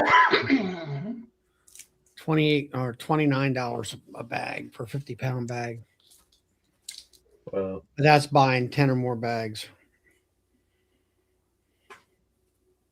Well, I did the math on the 4-pound bags at Walmart. You save to equal 25 pounds of sugar, you'd save $1.50 with those little 4-pound bags. It's a pain in the butt to deal with. Yeah, that's a pain in the butt. Yeah. I mean, when I'm mixing, I want 50-pound bags. Yeah. I'll deal with the tins no more than I use it. Well, you don't really have to feed much. Yeah. I don't feed too much. I'm probably having to take some honey out now on my new 4-gallon bag is equal to, if you're mixing 1-to-1, a gallon of water in 4-pound bags. Half a gallon of water will make your 1-to-1 mixture. Yeah. I'll tell you that. Perfect. It's perfect. Half 50-50 if you're, you know, by the gallon. Roy, where'd you get 50-pound bags? Me? Roy said he got 50-pound bags. I don't know. No, cheapest I've seen around here is 57 cents. Come from for cane sugar.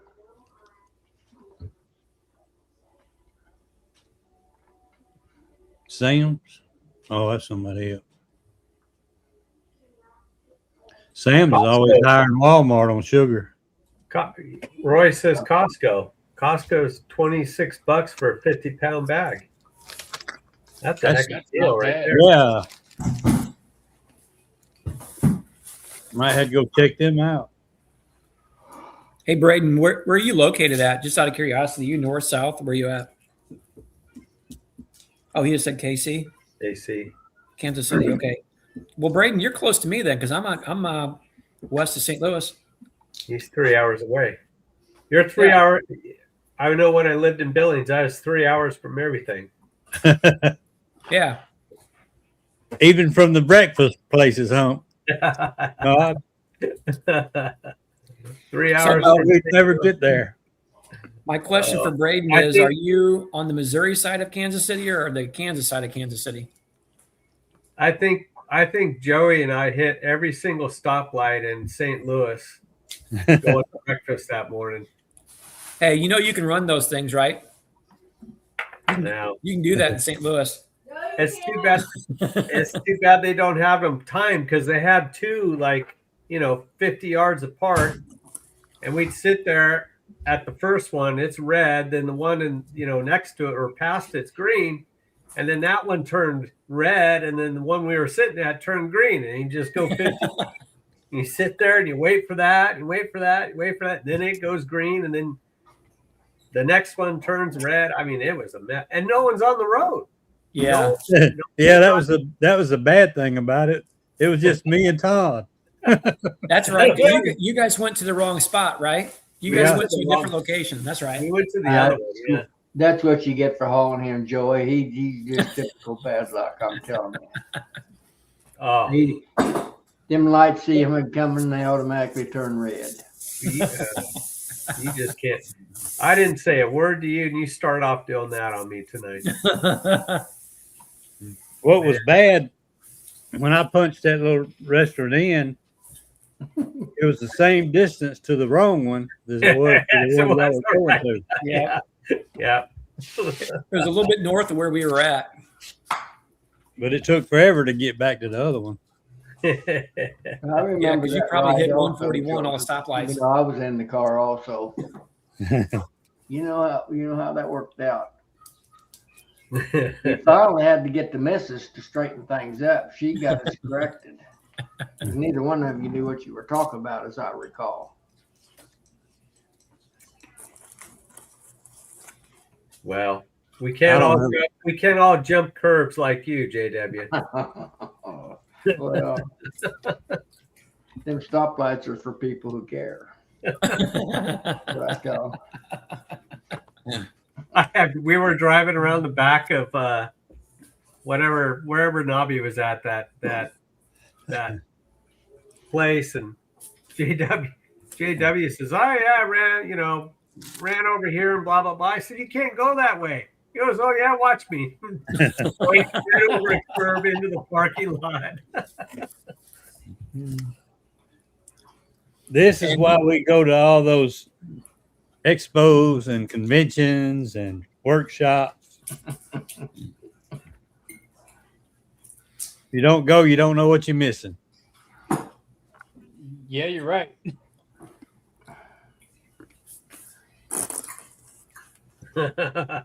Hey, Brian, it was a scenic route regardless, man. JW hits the gas, not the brakes.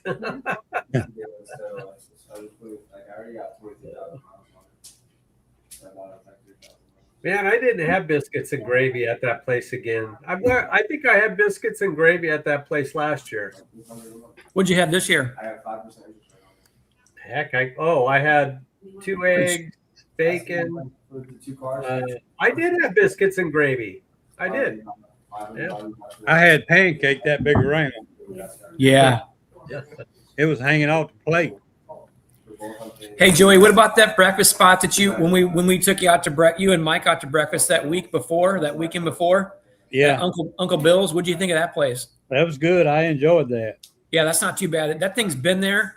I mean, I'll tell you, ever since I've probably been alive, that place has been there. Same spot, same. I mean, everything looks the same basically. It's a good little spot though. Yeah. I'll tell you what, in the last few months, the best food I had was that Cuban place in Louisville. Oh man. Yeah, that's some good stuff. That is really good stuff. If you can chew it. Did you get coffee while you were there? What's that? Did you get some Cuban coffee while you were there? No, I didn't. But man, the flavor in that food it's off the hook. I don't know. I mean, I've never had stuff like that before. I will admit though, the meat was a little chewy, but I hustled through it. And JW had his sent back, and they probably spit in it and gave it back to I didn't send it back. him. Alicia sent mine back, and I did. She said, "Do you want us to bring you another one?" I said, "No, thank you." And they give full refund. They didn't charge for it.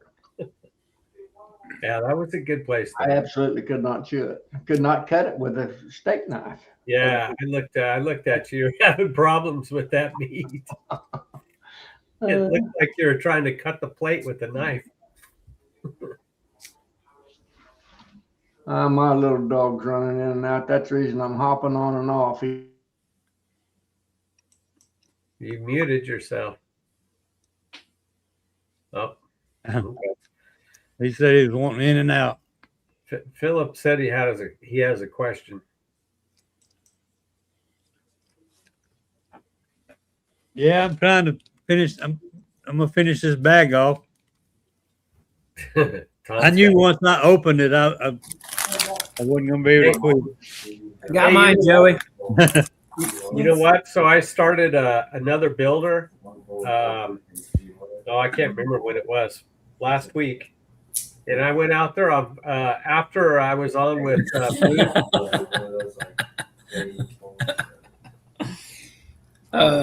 Philip, that's a good question. Take it all.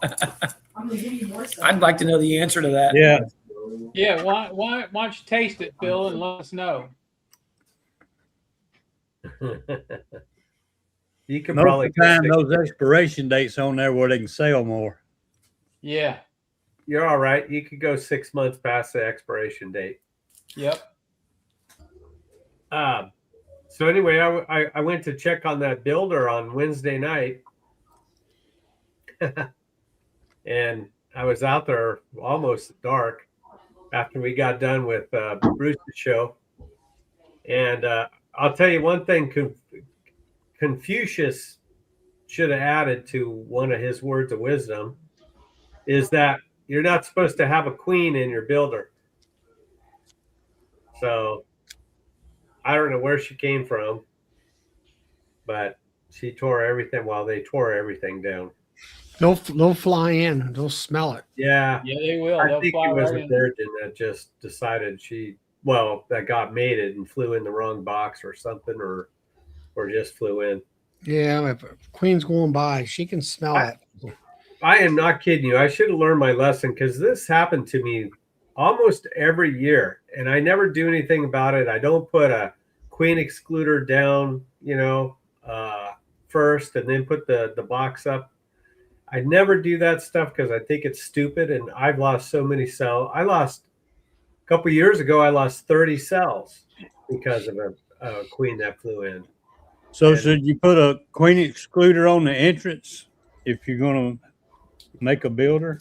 Well, I should, because mine always invite queens. Or put it on the bottom board. Yeah. Gosh, it just one of these days I'll figure it out. So I got to start all over. I'll start all over tomorrow. I was going to do it today, but I had to help somebody in our club. So, oh well. I'm maxed out at boxes though, so I don't know why. I'm replacing queens, but I can't expand. I am maxed out. Are those all in one apiary, Todd? Yeah. That's all I have. I have another place that I'm going to put bees, but I haven't gotten back to them yet about when I could get out there. And I talked to them about rattlesnakes. I went out there and looked at the place, and it's right up against the foothills of the Sierras. Yeah, and it is loaded with blue curl because I was out there last year. There's blue curl everywhere out there, so I have and this year is going to be a blue curl year because of the rain that we received. So I could have a nice fall crop. I won't have to feed. So that's what I'm hoping. yeah. Stay away from that commercial guy. Oh, Yeah, no, I talked to him. You know, he's setting that up as a nuke yard this year, and he's not going to have 100 nukes in there. He says, I'll probably have like 20 or 30. That's all right. That's fine with me. Yeah, that shouldn't be too bad. They won't eat too much. No, not like 100 hives. Oh yeah. Yeah. Talk about rearing your own queens and replacing your own queens. How are you introducing those new? Are you going through a process of getting them mated and? No, I'm doing cells. So, remember when Kent was talking about the 48-hour cells? That's what I'm doing this year, and yeah, I kind of like it. I could wait till they're capped, but if I wait, then I lose those extra days that I could have those nukes produce more, 2-day-old cells for me. And I'm using a 5-frame box too, and I'm crowding it. You literally cannot fit another bee in it. yeah, well, that's like Kent says. He said that on Bees in the Weeds, one of the videos he put out, that Yeah, he uses a 5-frame that you can condense that hive down tighter. It's easier. Yeah. And that's what I use. I use 5-frame for what I do. Yeah. I'm doing 30 cells at a clip. Yeah. Brian and I, we sat down there in the front lobby of the hotel and talked with Kent the whole entire lunch break, and we talked a lot about raising, queens and that method he uses, and got so many points from him, so many tips. It was crazy. So the biggest one for me that I've never done, that I've been doing, and it's worked until this virgin or whatever queen flew in, is put that 5-frame box in that original hive spot. So what I do is I take all the brood out of whatever colony is there. I put 4 big frames of brood in that 5-frame nuke. I put a blank in the middle. The next day I graft. I take the blank out. I put the grafting frame in there, and it's in the spot where the original colony was at. So I don't have to really worry too much about pollen and feed, because they're getting the field force that's bringing that stuff in. Now there's some that's ringed around the brood, pollen and food, but or nectar. But for the most part, these field bees are bringing all that in anyway, and that makes a huge difference. JW, you keep fading in and out. I think you're falling into the matrix, man. He's still with us, buddy? He's blending in with those 175-pound bottles. That's what Matt said. Matt said those are 175-pound honey jars.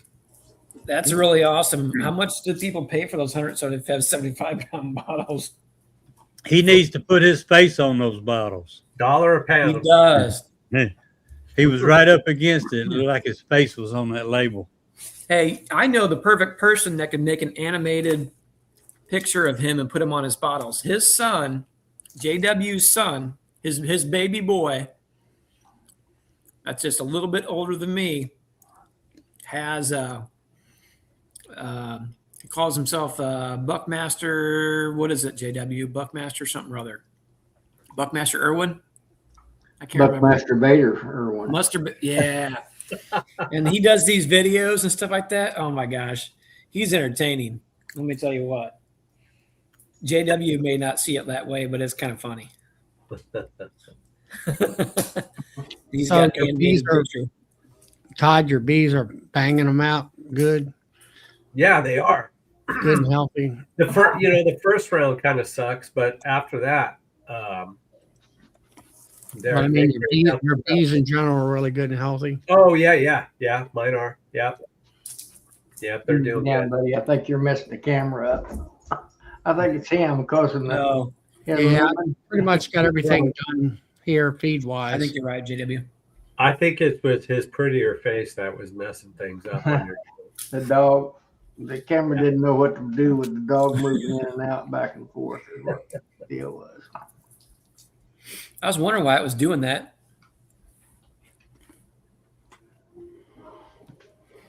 Oh, hey, looks like Brian's Vaz hauling some nukes out to your place, JW. Well, I told him he could, but I think it's kind of a joke. I know. I don't care about the nukes. If you'll come with them, I need somebody to do my bee work. I'm about down the back. I'll drive out there Good deal. Come on. if they let me get out of this place. They might check me at the border. I might not be able to get out. Well, I'll Yeah, tell you what. if you get out, Todd, you might not get back in. I know that's the thing too. You've been exposed to too much stuff. You're a cancer risk. Yeah. Yeah.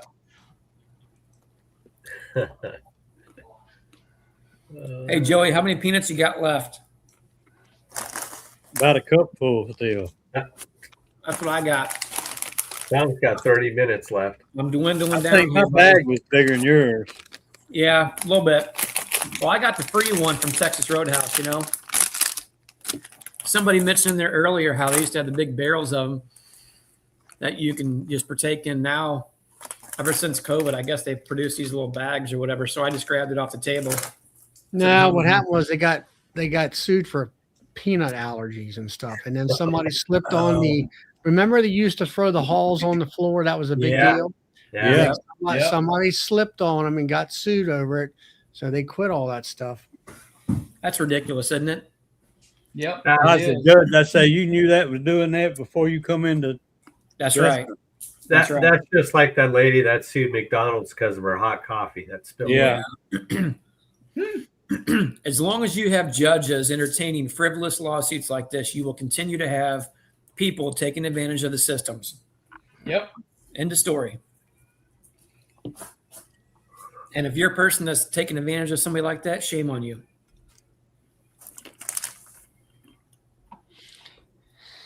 Yeah, I don't know. People are stupider today than they ever have been Yeah. when it comes to common sense type stuff. Yeah, you're right about that, Charlie.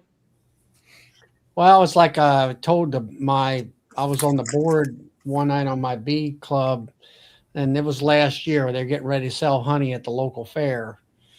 And I told them, I said, you need to put the darn infant warning label on them bottles. Everybody who brings it in has to have it on. Oh, the secretary, she's a little bit, or not treasure, she's a treasure. She's a little bit, sometimes I wonder about her. And whether she's got all, bright colors or not. Oh, everybody knows that. And I said, no, they don't. I said, everybody's stupid today. And I said, I buy these rolls of those warning labels by the, 500 in a roll, and I bought 5,000 of them. I said, everything I sell gets one of them stickers put on there. And Bill, I couldn't remember, but you told the story. A guy over there, around DC area, the rich area of Virginia, gave a jar of honey to the neighbor, and the neighbor had a party, and then the baby got sick, but it didn't die, luckily.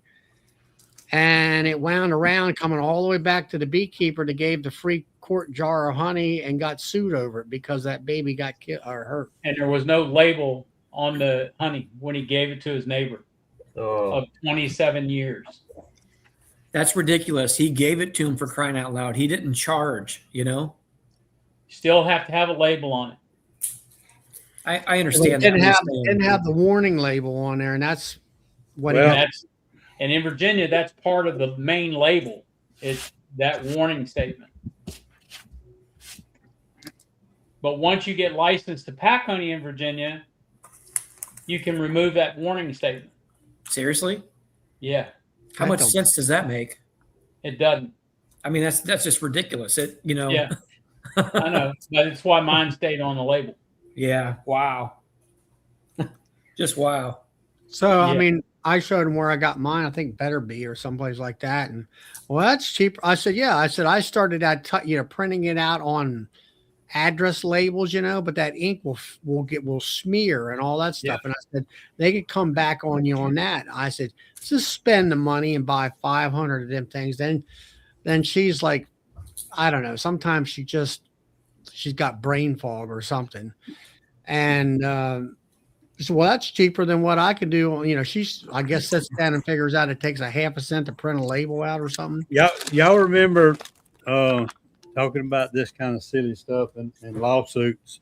Y'all remember on Facebook years ago they had a picture of a sign, and it had in big letters, warning: the edges of this sign has sharp edges. That's the biggest thing you could see. And small print at the bottom said "bridge out ahead." I remember seeing that. Yeah. Yeah. I remember that. Oh my gosh.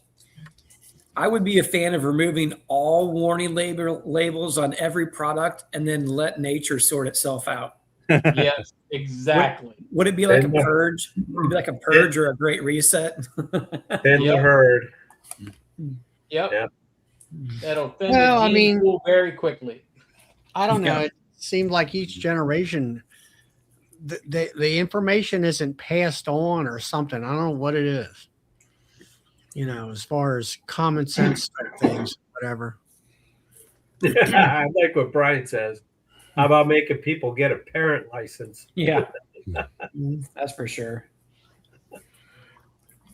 But I guess it's for me, like I look at myself, you know, I grew up on a farm, and that's a major advantage that, you know, you learn how to run machinery, you learn a little bit about nature and everything else. And you kind of get a very broad, generalized education. And then you get these other folks that kind of come in today, and I don't know, I guess they just, all they think about it, like, you know, they go to the ball game. Everything's a ball game. You know, it's soccer game, it's lacrosse, it's basketball, it's football. That's the only thing the American public thinks about anymore is sports.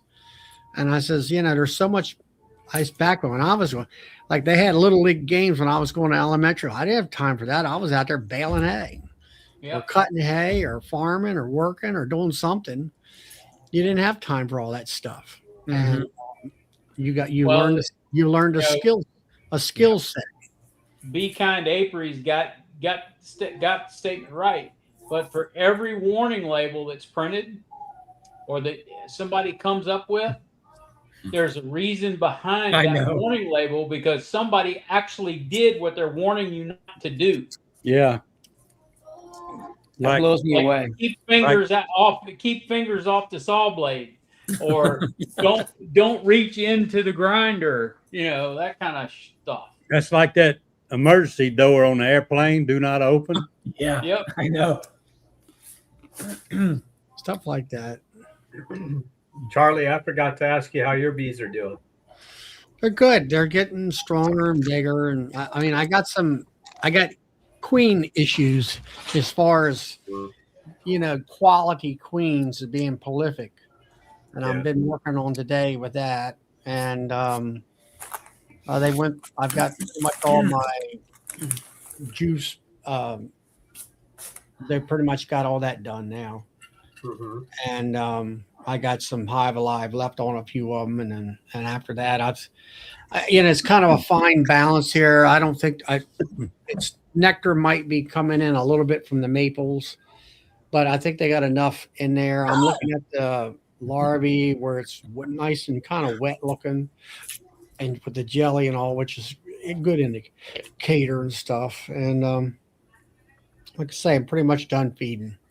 Yeah, for the most part. Yeah.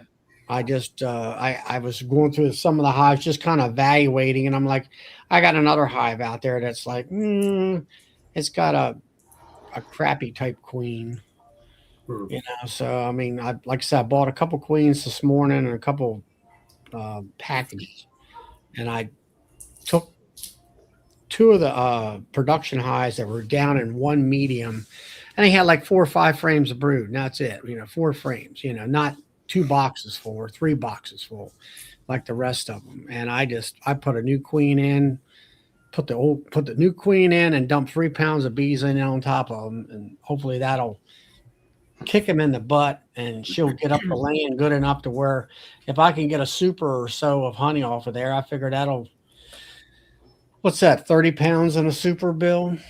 Yep. Yeah, 30 to 60. Well, let's say 30 times 12. That's $360. So I can get my money back from my. Yeah. How many times you going to requeen this year, Charlie? I'm having peanuts for dinner.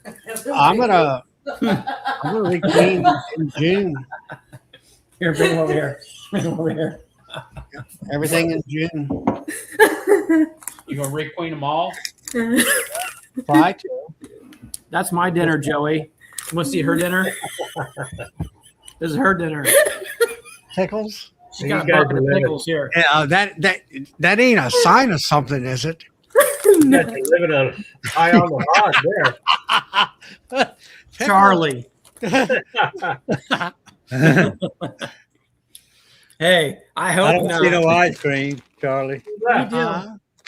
We'll be in trouble. Are they dill pickles? Yep.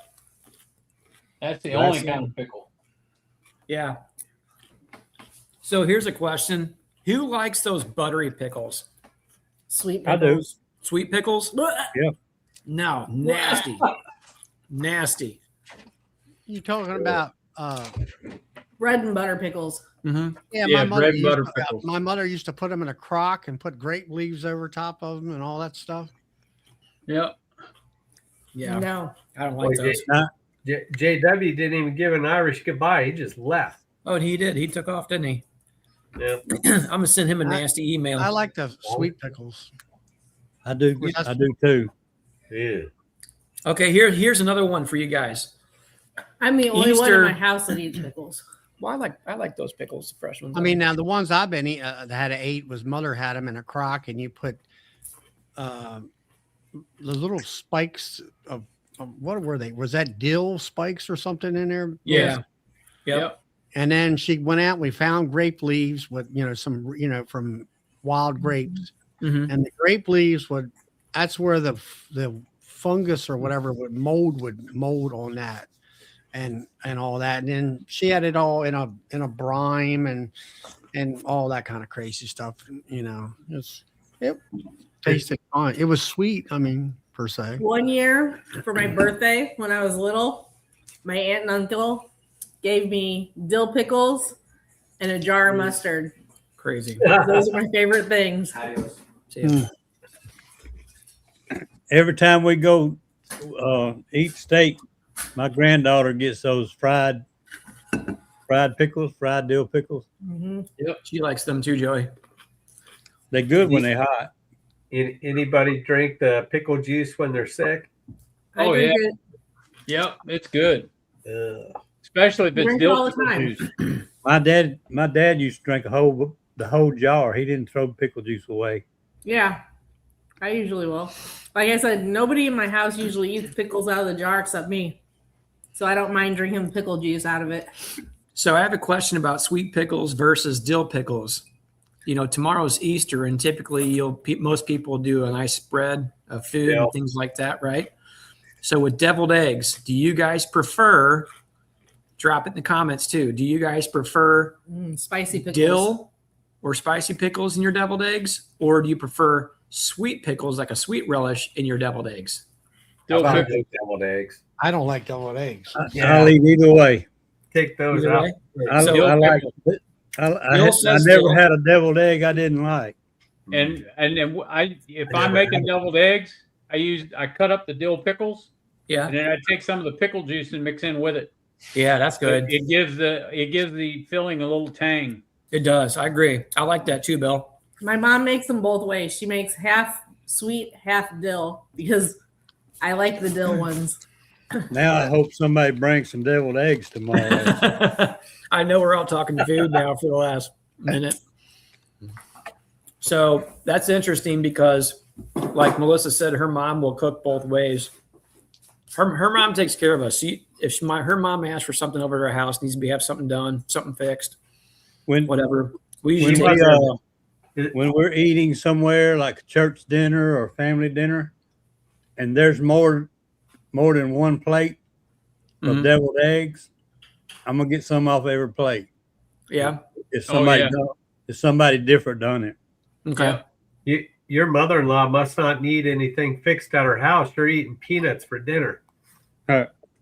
Yeah. And then whatever that red stuff you sprinkle on top of it.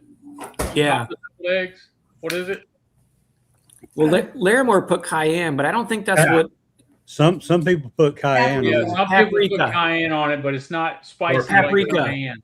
Paprika. Paprika, yeah. Yeah, Yeah. that's it, Bill. You got it. Me and Bill are on the same page there with that. Yep. You guys talk about bees already? No, we're not talking about bees tonight. Charlie, you said you don't like deviled eggs at all? That's why JW left. It's too And dark to do bees right now. Yeah. Yeah, Todd, there's- what did you say about yours? What did you prefer? I don't prefer. No? prefer the pickles or the deviled eggs. No, Okay, so we got two That's that are like- just a no-go. to me that's just a plate of farts. That's what that is. I mean, Okay. Exactly. Hey, It's a I will natural punish function. Melissa after eating No, those. hey. Absolutely Oh. punish her. Yeah. I have to limit his egg intake. Life is good. no, not gonna do You it. know what's really good though? What's that? Eat like a half a dozen deviled eggs and drink a nice tall glass of cold milk. I don't know if I can do that. I don't know, Bill. I don't Yeah. think I can do that. Well, you could. Hey, I can take a regular if you wanted to boiled sleep egg. by yourself that night, you could. I I can got take you. a regular boiled egg and just roll it around in some Louisiana hot sauce or Uh-huh. Tabasco and eat it that way. Hey, I just do salt. did I tell you guys about broccoli and Tabasco? Have you ever had that? Yeah. No. Sprinkle Tabasco over the broccoli. Oh man, that stuff's good. Especially if it's fresh steamed broccoli.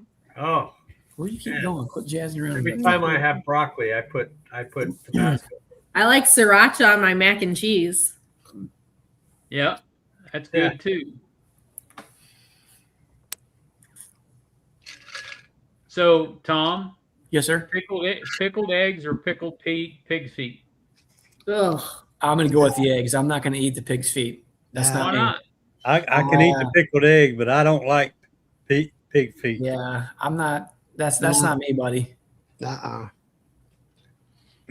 That's about as bad as cow tongue. If I was Yeah. hungry, I could eat a pig foot. I've had cow tongue one time in my life. That was enough. Melissa's I've dad. never had it. Just the thoughts of it. So we usually harvest one full cow every year, and then we do every 6 months we do like 100 pounds of ground beef, and we split that with Melissa's parents. And we always tell him, it's like, hey, you can have the cow tongue and this, that, and the other. You can have all that, and he eats it. He likes it. So It's too chewy. Like I had it once. It was just too like it was so long ago. I'm like, no, this is not good. It's Sausage or mostly scrapple, skin and Tom? gristle. That's all it is. Sausage or scrapple? Say that again. I just Sausage don't like or pickled pig scrapple? feet. Scrapple's not a thing down here. Yeah.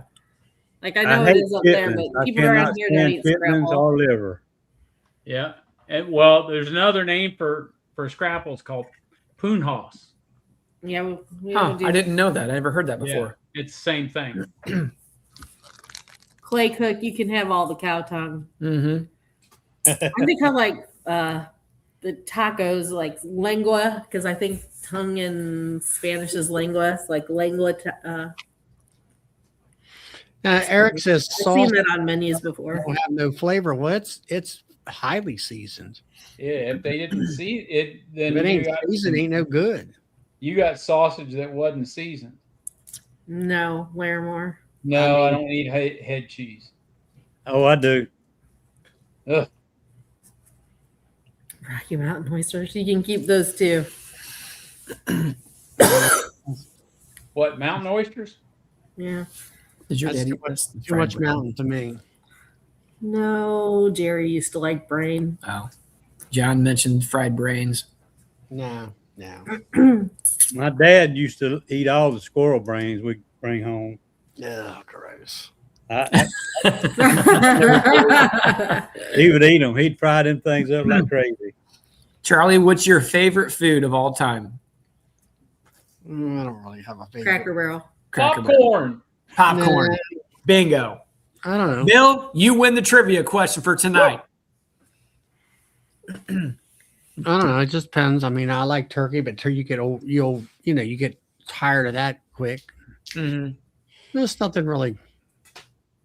There's no real favorite food out there. I don't think. No. I like My scrambled parents- eggs. My parents make the best. Oh my god, brisket. Oh yeah, it's pretty good. Well, my grandma used to make the best brisket. Pretty Now my good. parents make the best brisket. Yeah, it's pretty good. It's delicious. I mean, as far as the steak goes, I like a filet mignon. Mm-hmm. You know. Dodd says Charlie likes the hibachi, don't you, Charlie? Yeah, it's not bad. That was the first time I've ever been with something like that. That was fun, wasn't it? I think there was like 3 of you there. That was the first time. 3 or 4 people in that group. It was the first time at hibachi. Yep. I've been at what kind is that is hibachi Chinese or what? What is it? Japanese. It's Japanese. I guess I've been to a Chinese restaurant where they have like raw fish and Yeah. And- Sushi. That's sushi. rice. Yeah, I don't like Uh, sushi. That's sushi. Yeah, well, like they would go there, and I said I grew up on white rice, but I said I always put a slab of butter on there and make it nice, and it was like kind of about 50-50 there. Butter and I can see it now. Charlie does a stick of butter with a few sprinkles of rice on it. Yeah. Tom, well, that's the you know, last that's one. like I I said, just now, finished look, I mine. said it's got to be the right kind of rice, and that's got to be the good starchy stuff that you can, you pick up with a big hunk, and out of this stuff it falls off. Something that sticks to your guts, right, Charlie? Right. You only live once, man. Joey, I just finished my last peanut, so I beat you. That was it. My dinner's done. Well, and I tell this story about my dad all the time. He could eat. That man could put away some groceries. Mm-hmm. But mom she could have a good fried chicken or whatever with rice and gravy and all the trimmings.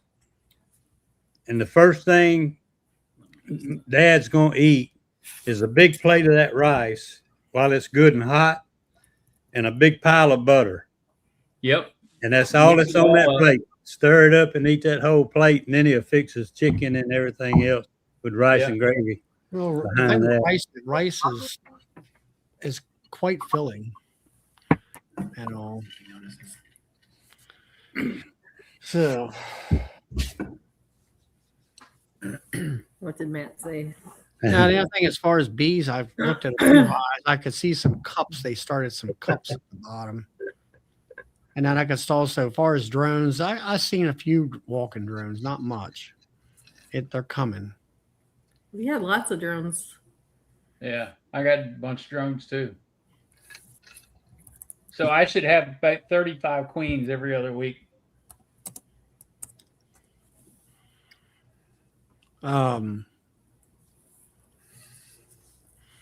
Yeah, Oh, and that's what the latch-all type queens.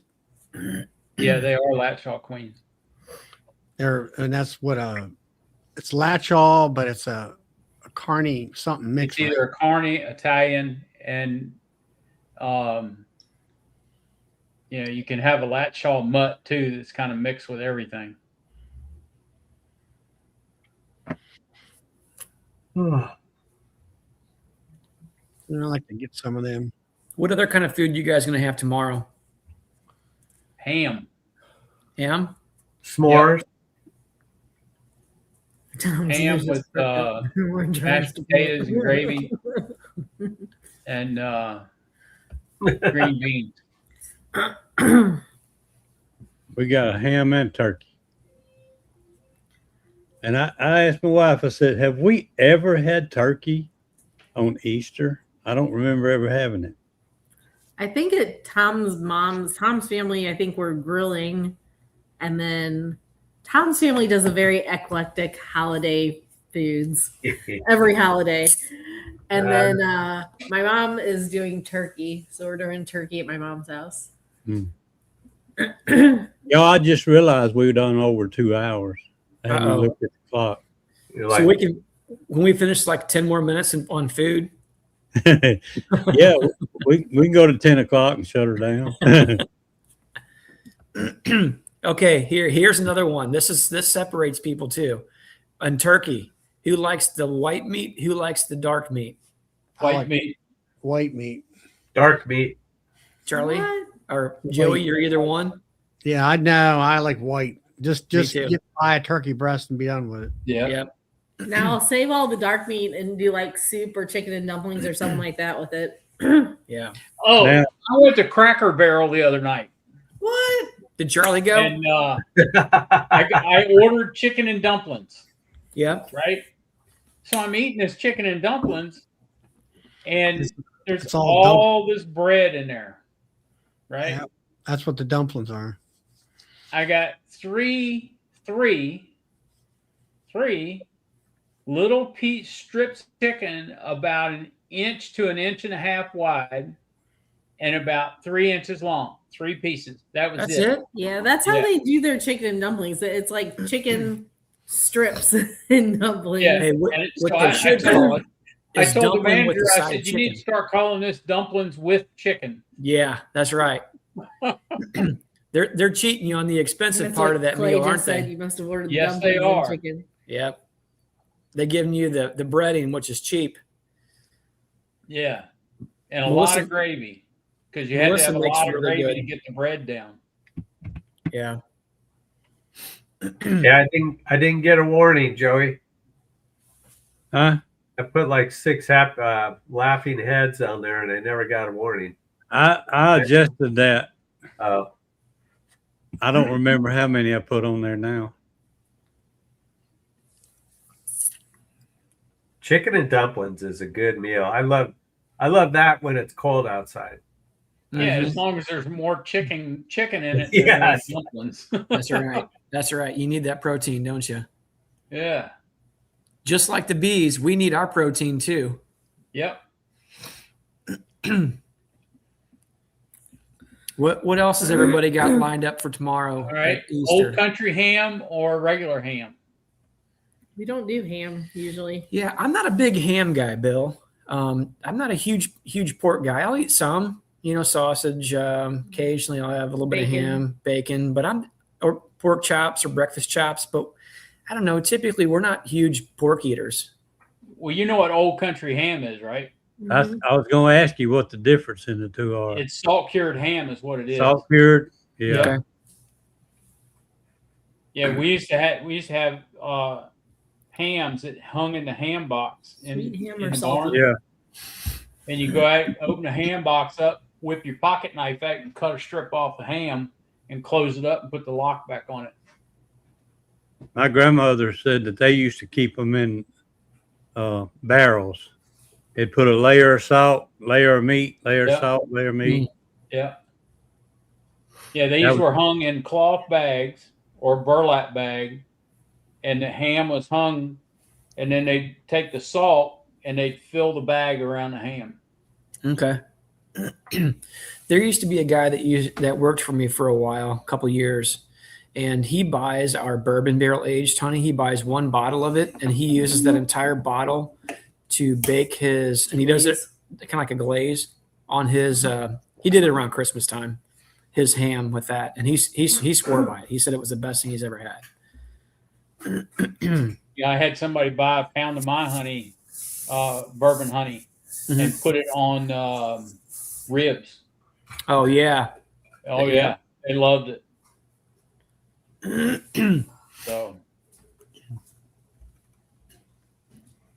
So Charlie, you mentioned earlier, scrambled eggs. So here's one. Who likes to have chorizo and scrambled eggs? What's chorizo? Mexican sauce. And It's it's basically a Mexican sausage. It's pretty greasy, honestly. So I would probably drain it off just a little bit, but it's I'd say spicy, but it depends on where you get it from. It has a little bit of spice to it. Maybe some of them they make it that are really spicy. I don't know. I don't know. Never had it. You should look into it. Go to the grocery store or one of the Mexican markets, whatever, and ask them for chorizo. They sell it at the Walmart. Yeah, sometimes you can get it at Walmart, things like that. Now, I wouldn't use a whole stick of it or whatever. Just use a small portion of it and fry it up. Oh and yeah, then fry you it don't with want much of it. Yeah, you don't need a lot. And then fry it up with your your scrambled eggs, and then tell me if you like it. Yeah. Okay. Scramble your eggs in the grease from it. Now, you want to talk about sticking to your guts? That'll stick to your Yeah. guts. Something else that'll stick to you too with eggs. When I was in the military, I was in a country that plantains are really, they grew wild. Mm-hmm. And we would go pull them off and cut them up and fry them up with eggs in the morning. Have you guys ever had linguiça? Yep. I don't know what that is, Todd. That's Portuguese sausage. That stuff Yep. is good. Good. Hmm. It's Okay, really Joey good. just gave us a 5-minute warning. We got to wrap this thing up. Any other good foods that we're going to be eating tomorrow? Ooh. I don't know what we're having for dessert for tomorrow. Apple pie. Oh, Pecan yeah, pie. buddy. Yes, sir. Okay, Yeah, here's I another love one me with the some apple apple pie, pie. Todd. Do you like your apple pie warm out of the oven, or you like it cold with ice cream? How do you like to eat that? Cold with Cool Whip. And original Cool Whip too. Yeah. And would you rather have a crust over it or open face pie? No, crust over. Yeah, same. And I like the crust not like burned, but not undercooked, just like brown and kind of like not crunchy, but almost crunchy. When I make my apple pie, the crust, I put an egg wash on top of it, Oh yeah. Okay. and it gets flaky after that. Yeah.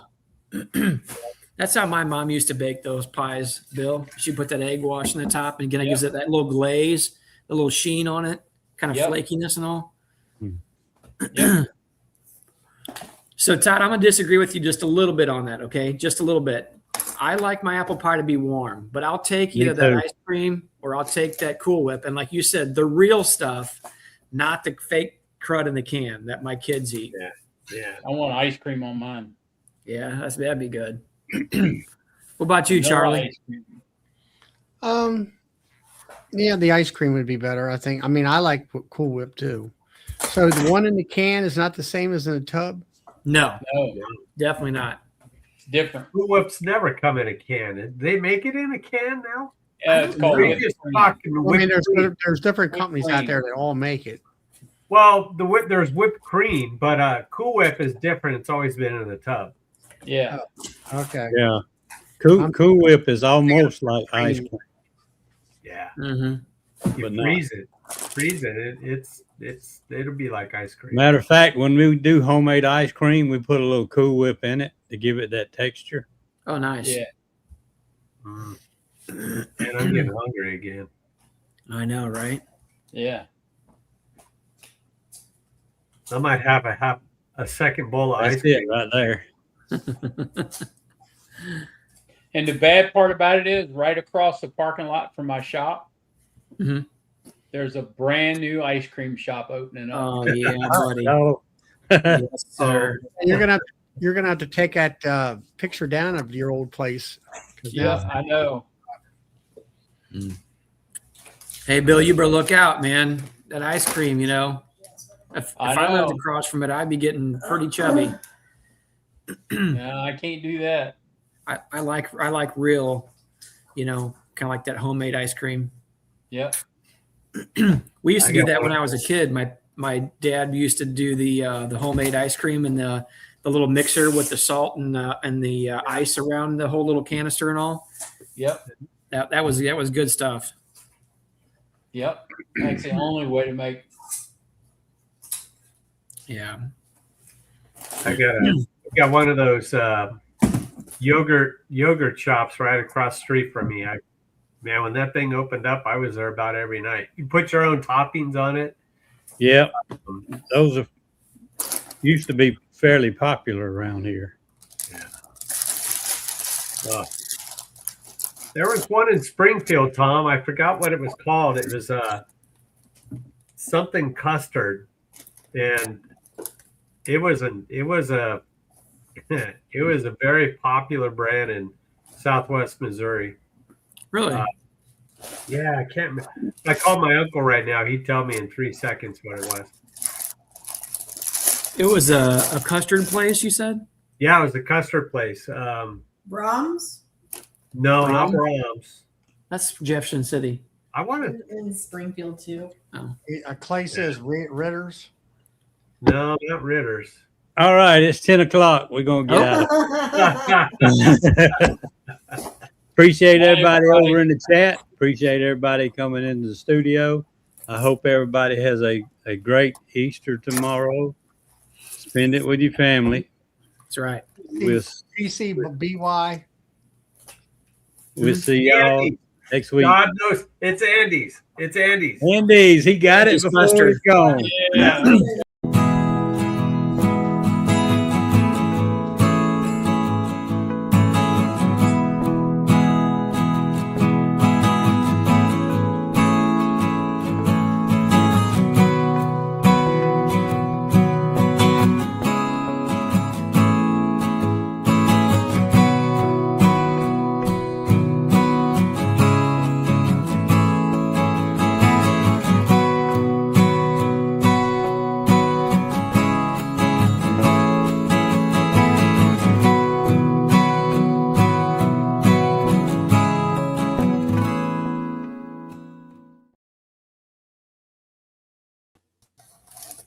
I'm gonna,